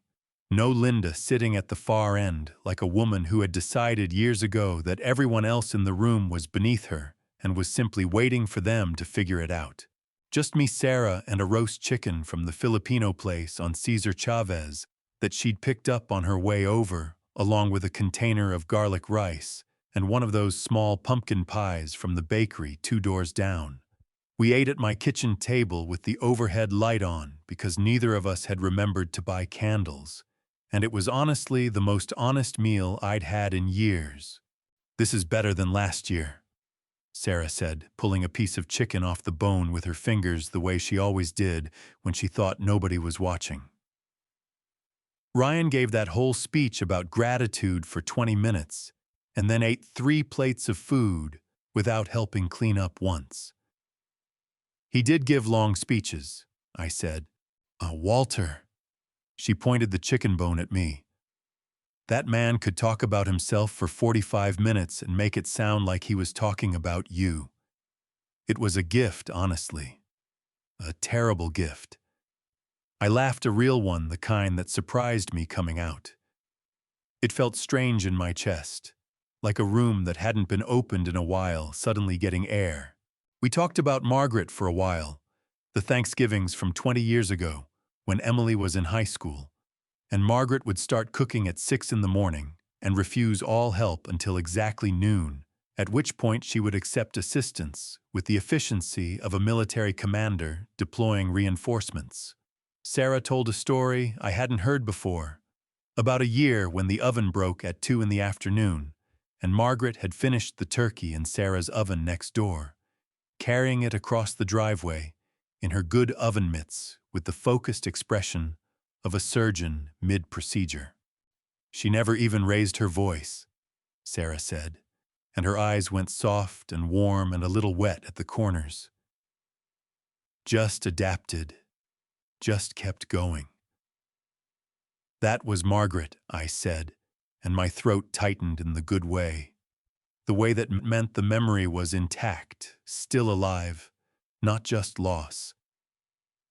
At 7 in the evening, my phone rang. Mason's name on the screen. I sat up straighter and picked it up on the first ring. Grandpa. His voice was low, hushed, the voice of a child talking from a room where he didn't want to be overheard.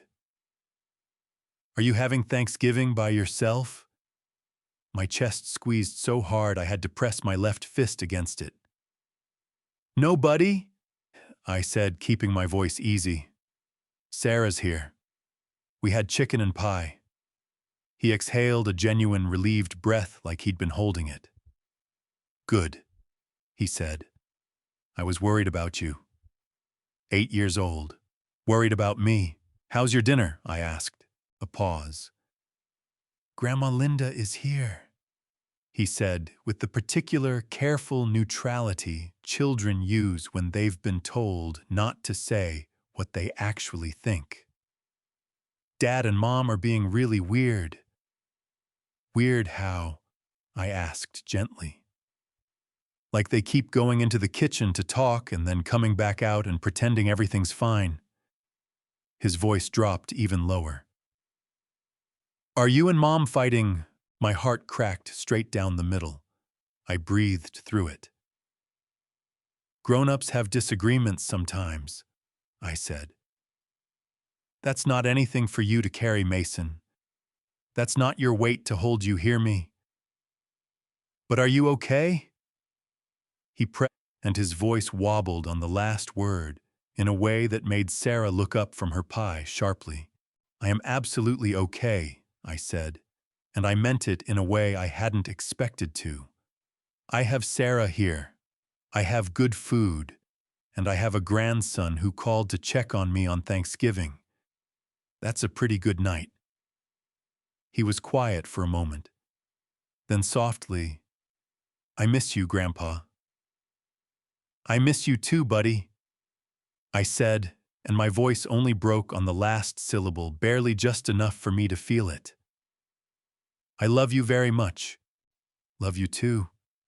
A sound in the background, a door opening, a voice. "I gotta go," he whispered.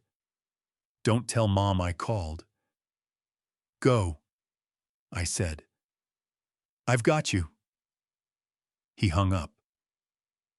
I set the phone down on the table and pressed both hands flat against the surface and looked at the wood grain and breathed for a moment. Sarah set her fork down. Her voice was quiet and fierce. "That boy called you from his tablet on Thanksgiving night, so you wouldn't be alone. Ryan Miller is going to lose everything, and he still won't deserve what he had." "No," I agreed. "He won't." I pulled the draft will conditions from my jacket pocket, the page David had emailed, and I'd printed that morning. I read the section about Mason's education trust out loud to Sarah. She listened with her chin up and her eyes bright. "Good, Mo," she said when I finished. "That's exactly right." That night after Sarah left, I stood at the kitchen window and looked out at the Boyle Heights night, the yellow streetlights, the sound of somebody's family 2 doors down still laughing at something. I thought David had told me to come to his office the next morning, that he had everything laid out, that I needed to see the full picture before we moved forward. I went to bed at 10. For the first time in 2 weeks, I slept until 6. David's office occupied the 14th floor of a Wilshire Boulevard building that had stood since the 70s, the kind of place that aged with quiet dignity, never needing to announce itself. I had visited twice in 20 years. Walking back through its doors, the Friday after Thanksgiving cast on my arm and the elevator moving too slowly, I felt something unfamiliar, a sense that I was finally moving in the right direction. David met me at the door himself. He shook my left hand, firm, brief, his eyes making a quick assessment of how I looked before leading me to the conference room. Documents were spread across the long oak table in 3 distinct groups, each clipped together and labeled with a sticky note I couldn't read from the doorway. "Sit down," he said. "This is going to take a while." He remained standing the way he always did, when the words mattered, a habit carried over from years of courtroom work. "I need you to let me finish before you say anything," he said. "I've been patient for 6 years," I said. "I can manage another 20 minutes." He almost smiled. He picked up the first stack. "Ryan hired Apex Property Group in Glendale on September 9, 2025, a comprehensive asset search on you. Real property, bank accounts, vehicles, business interests. Everything." He set the pages down one by one. "The billing went to Ryan's LLC. Emily's name appears nowhere. This was his operation entirely. Apex delivered their report October 3rd, identifying the Boyle Heights house and 2 accounts. They missed the San Fernando Valley parcel completely. Ryan paid $11,000 for an incomplete picture." I said. The second stack was worse. On October 17th, 6 weeks before Linda broke my arm, Ryan consulted an elder law attorney named Feldman in Burbank, a specialist in contested conservatorships. The Apex report was Step 1: map the assets. The conservatorship petition would have been Step 2: argue incapacity, strip my autonomy, and hand Ryan legal control over every financial decision I could make. He hadn't filed anything yet, but he was close. Outside, 14 floors below Wilshire Boulevard, carried on its ordinary Friday routine traffic buses, a city with no idea what was being laid out on a table above it. "Third group," David said, and his voice dropped. "This is where it gets worse." Ryan had contacted both people who had previously settled civil suits against Linda Gerald Hoffman from Pasadena and Carol Brennan from San Gabriel Valley back in August, 2 months before hiring Apex. He had positioned himself as sympathetic, suggesting he might help them revisit their cases in exchange for details about Linda's behavior. He was building a private file on his own mother. He was collecting leverage, David said. When this falls apart, and it will, Ryan is going to throw Linda directly under the bus to save himself. He has been preparing to do exactly that for months. The confirmation settled in my stomach like something heavy and cold. Not surprise. Something worse than surprise. "Emily doesn't know," I said. I don't believe she does. David leaned forward. Walter, I've been doing this 30 years.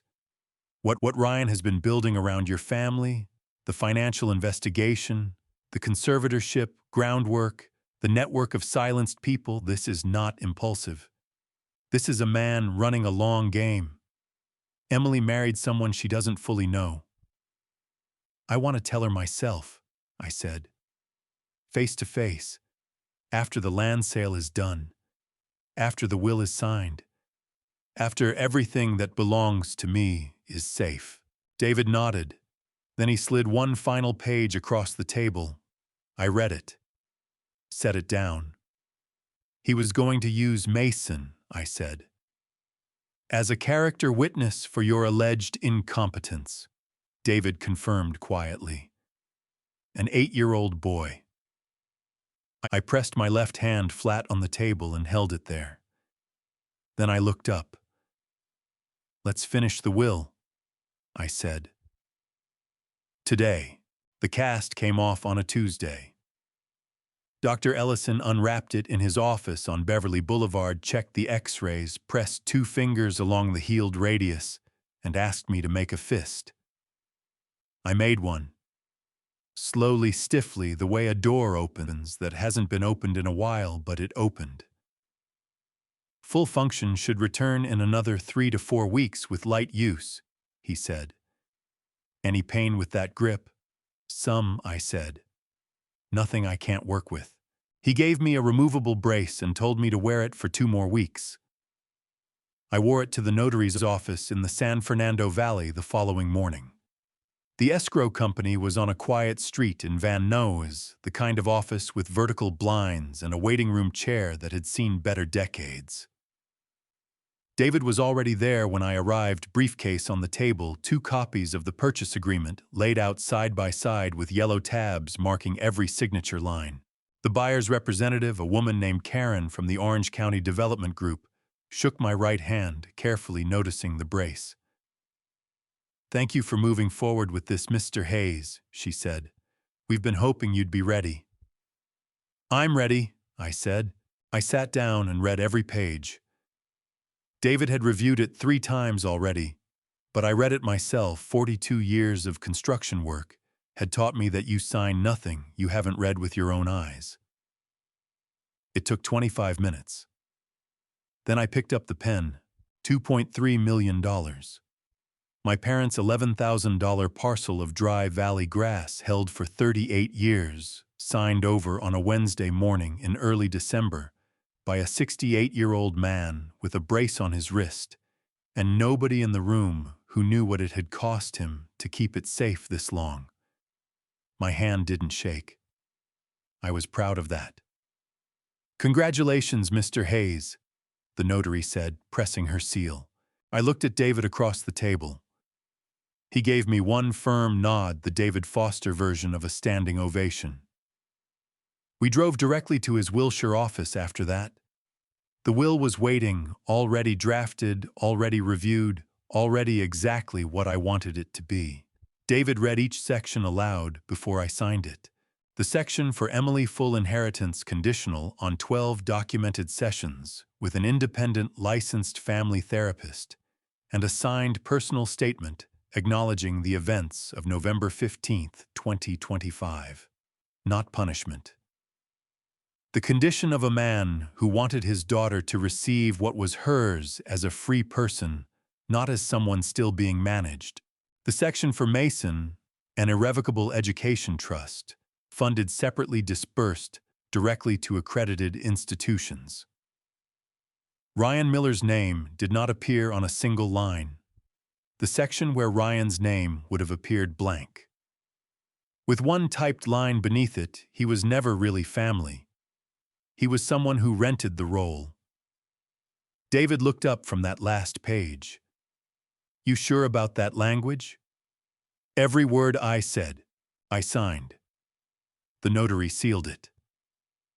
David filed the original in his office safe and sent certified copies to 2 separate locations, a precaution he called belt and suspenders, which made me smile for the first time all day.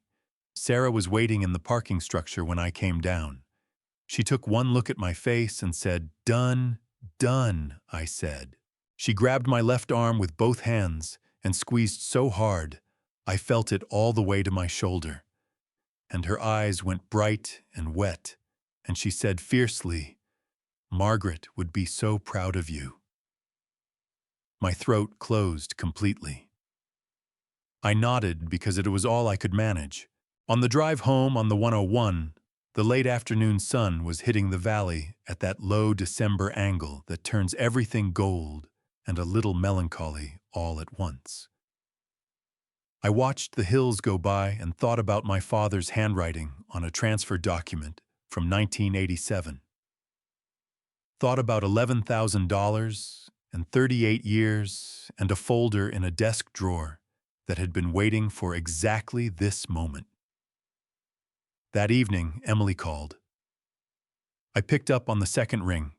Didion, she said, "Ryan told me you've been talking to a lawyer. He's very upset." "I imagine he is," I said. "Dad, what are you doing?" "Emily." I said, "I need you to come to David's office on Friday. Alone. Not with Ryan." A pause. "Can you do that?" The line was quiet for 4 full seconds. Then, "Yes," she said. "I can do that." Emily walked into David's conference room at 9:15 on a Friday morning, wearing a gray wool coat and the expression of a woman who had not slept and was not going to admit it. She sat across from me. David sat at the end of the table. Between us, the 3 document stacks from Tuesday were arranged in the same order: Apex Feldman, the victim network. A closed laptop sat beside them. "Thank you for coming," David said. Emily looked at me instead of him. "Dad, what is this?" "Just listen," I said. My voice came out gentle. I hadn't planned that it just came out that way because she was my daughter, and she looked exhausted and afraid, and whatever else was true. Those 2 things were also true. David opened the first stack and began. He didn't editorialize. He laid down the Apex engagement letter, read the scope of work aloud, stated the date September 9th, and set it in front of Emily. She stared at it. "Ryan hired people to research your finances." Her voice was very flat, the flatness of someone whose brain is still deciding whether to believe what their eyes are reading. "In September," David confirmed. 2 months before November 15th. Emily's hands folded on the table tightened until her knuckles went pale. "He didn't tell me." "No," David said. "He didn't. He moved to the Feldman consultation, read the relevant section, the conservatorship exploration, the plan to argue Walter's incapacity, the note about using Mason as a character witness." Emily made a sound when he read that last part, not a word, something more involuntary than a word, a short, sharp exhale like she'd been hit somewhere she wasn't expecting. "Mason," she said. Her voice cracked straight down the middle. "He was going to use Mason." "That's what the notes indicate," David said. Emily pressed both hands over her mouth. Her eyes went bright and wet and anguished, and she breathed through her nose in quick, shallow pulls, fighting to hold herself together. I watched my daughter come apart one document at a time, and I kept my hands flat on the table because what I wanted to do was reach across it, and I didn't know yet if I had the right. "There's one more thing," David said, and he opened the laptop. The cloud footage loaded in 4 seconds. David turned the screen to face Emily and pressed play. She watched it. All 4 minutes and 23 seconds of it. Her hands came down from her mouth, and she gripped the edge of the table instead, her knuckles white, her jaw working. On the screen, the dining room, the wooden box, Linda's hand reaching Walter, going down Linda, stepping over Margaret's letter without looking at it. When it ended, Emily's whole body was shaking. Not trembling, shaking visibly like something structural had given way inside her. David stood and stepped out of the room without being asked. He understood what was needed. Emily looked at me. Her eyes were streaming now, tears running freely down both cheeks, and she made no move to wipe them. "Dad," she said, and her voice was barely a voice at all. "I deleted it. I stood right in front of that screen, and I watched it, and then I deleted it." A sob broke through, hard and ugly and real. "I deleted it, and then I went to the hospital, and I brought you that envelope, and I asked you to." She couldn't finish. She pressed her fist against her sternum like she was trying to hold something in that was too big to hold. "I know," I said. "How are you not—" She shook her head, tears dropping onto the table. "How can you sit there and not hate me?" I looked at my daughter, 42 years old, shaking, crying in a conference room on Wilshire Boulevard, her whole life rearranging itself around her in real time. And I thought about a hospital in 1983 and a woman on a pillow saying, "You look like you've never seen a baby before." And I thought, this is still that baby. This is still Margaret's daughter. "Because you've been scared for a very long time," I said. And Ryan knew exactly how to use that. She broke completely, then hands over her face, shoulders heaving, the kind of crying that sounds like it hurts. I reached across the and put my hand over hers. She grabbed it and held on with both of hers, and we sat like that, while she cried herself through to the other side. When she finally lifted her face, her eyes were swollen and red-rimmed and clearer than I'd seen them in years. "Dad," she said, "Ryan doesn't know about any of this yet, does he?" "No," I said. She looked at David's closed office door. Then she looked back at me, and there was something new in her face, something that had been replaced. The fear was still there, but something else had moved in alongside it. "I want to be the one to tell him," she said. "What happened between December 6th and December 19th? I only know in pieces. Some of it Emily told me herself. Some of it came through David. Some of it arrived in the mail as legal documents which have a particular way of making chaos look orderly by putting it on paper with numbered paragraphs. But I'll tell you what I know. Saturday, December 6th, Emily went home after leaving David's office, and she told Ryan everything: the Apex report, the Feldman consultation, the cloud footage, the documents about Gerald Hoffman and Carol Brennan. She told me later that she sat him down at the dining room table, the same table I'd fallen against 3 weeks before, and laid it out without raising her voice. She said Ryan listened with his arms crossed and his jaw set, the way he always looked when he was rearranging the story inside his head before he opened his mouth. "I was protecting us," he told her. "Your father is getting old, Emily. Someone had to think about the future." "Did you hire people to investigate my father's finances without telling me?" she asked him. Emily said he took 2 seconds too long to answer. 2 seconds was all she needed. She called me that evening. Her voice scraped raw. "Dad, he didn't even deny it. He just started explaining why it was reasonable." Her breath hitched hard on the last word. 43 years old, and I'm just now seeing it. I pressed my hand flat against my chest and said, "I know, Emily. I'm sorry." "Don't apologize," she said fiercely, and she was crying now, the ugly, honest kind. "Don't you dare apologize for any of this." Monday, December 8th. Ryan hired his own attorney and called David's office demanding the full document package. David declined, citing proper legal channels, and directed Ryan's attorney to submit a formal discovery request, a process that would take weeks and accomplish nothing because everything was already locked. Ryan called my cell phone 4 times that day. I let every call roll to voicemail and felt nothing but the quiet I'd been building toward for 6 years. Wednesday, December 10th. David sent Linda Miller's attorney the complete evidence package, the cloud footage, the 2 prior civil lawsuit records. The notarized medical report from Dr. Ellison confirming the injury was consistent with being pushed. Linda's attorney called back within 18 hours. His client, he said, was prepared to settle. I told David I didn't want money. I wanted one thing, a notarized written statement signed by Linda Miller, acknowledging that she had caused Walter Hayes's injury on November 15, 2025, and accepting full medical liability. A document that existed in the public record and could not be bought into silence. Linda's attorney called it unusual.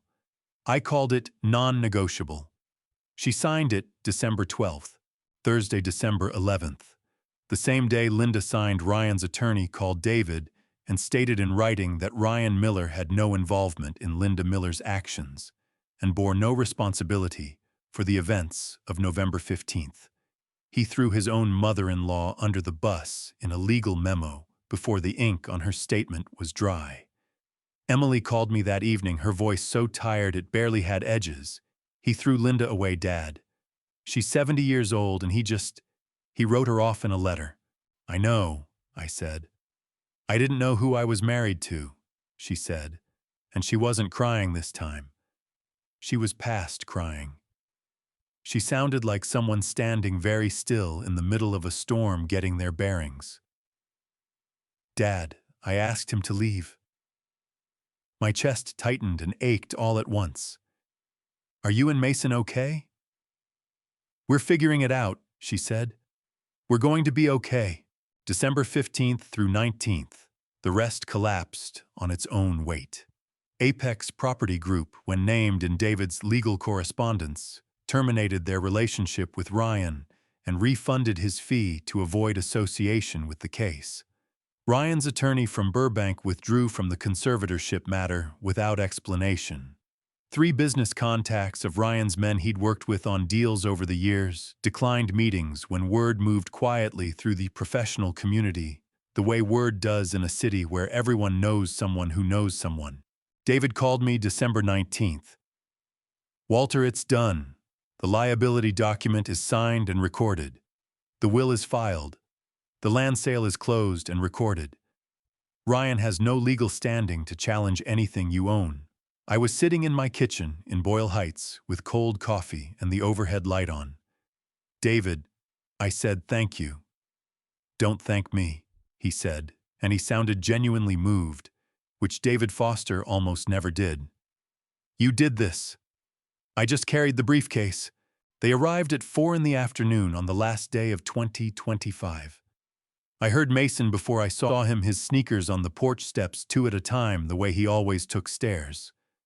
I opened the door before he could knock, and he crashed into me with both arms burying his face against my chest, and I held him with both hands. The brace was off my right hand, fully healed, and felt his small shoulders shaking slightly.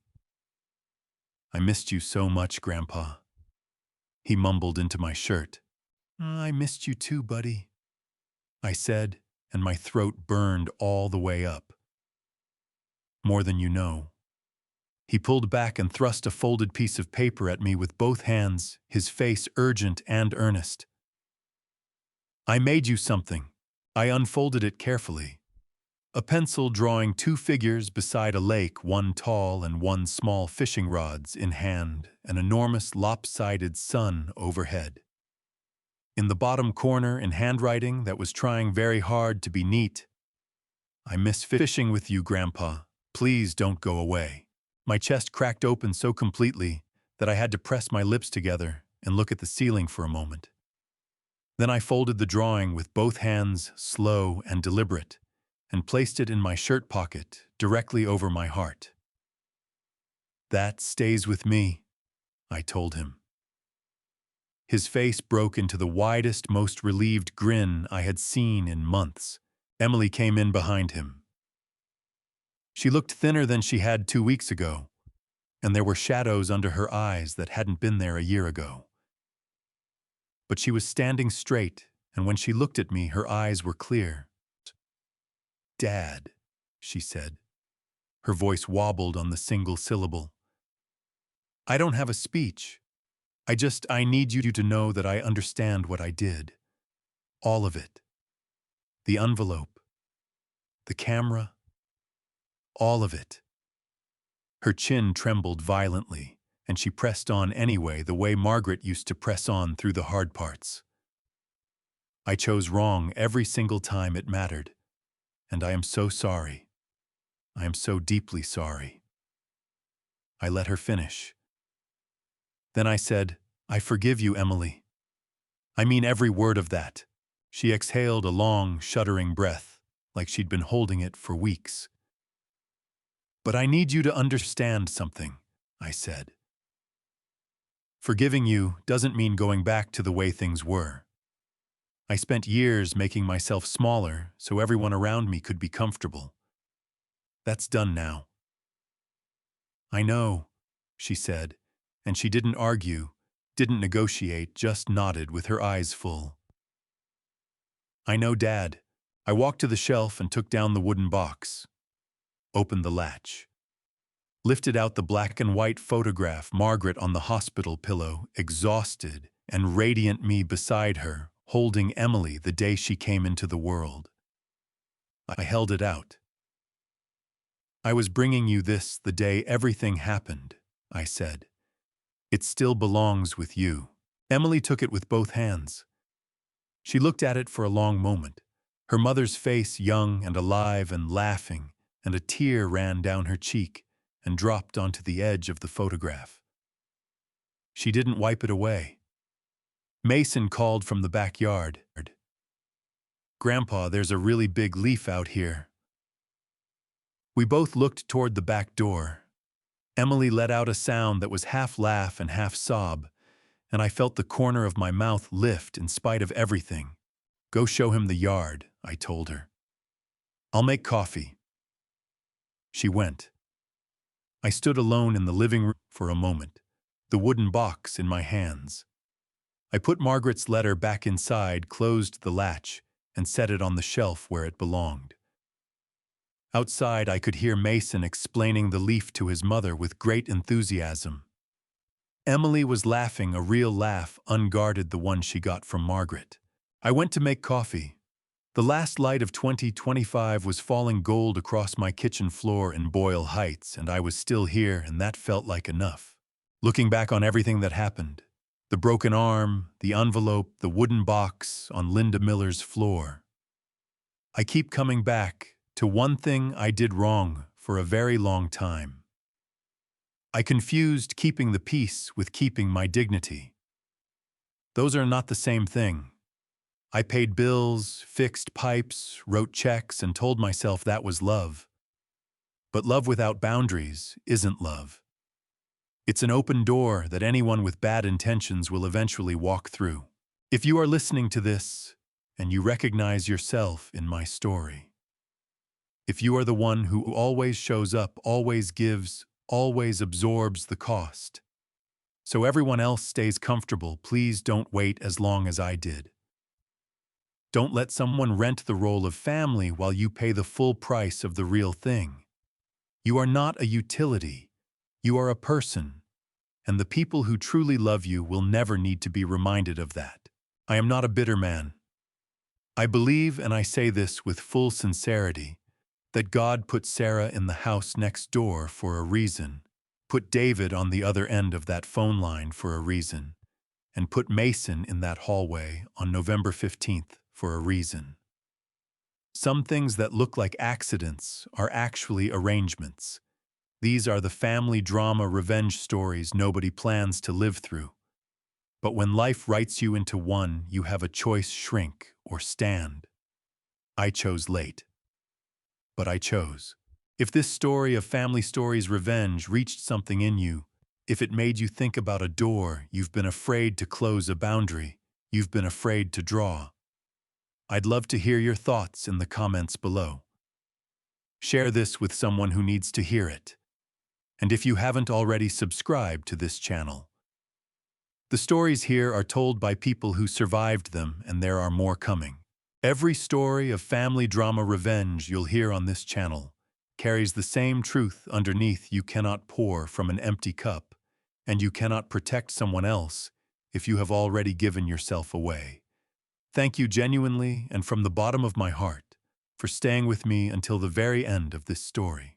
One final note: some of the stories ahead contain fictional elements built with the sole purpose of exploring real human experiences and the lessons they carry. If that's not the kind of content you're looking for, that's completely okay. Step away and find what serves you best. But if you're staying, I promise you, every story will be worth your time. I'll see you in the next one.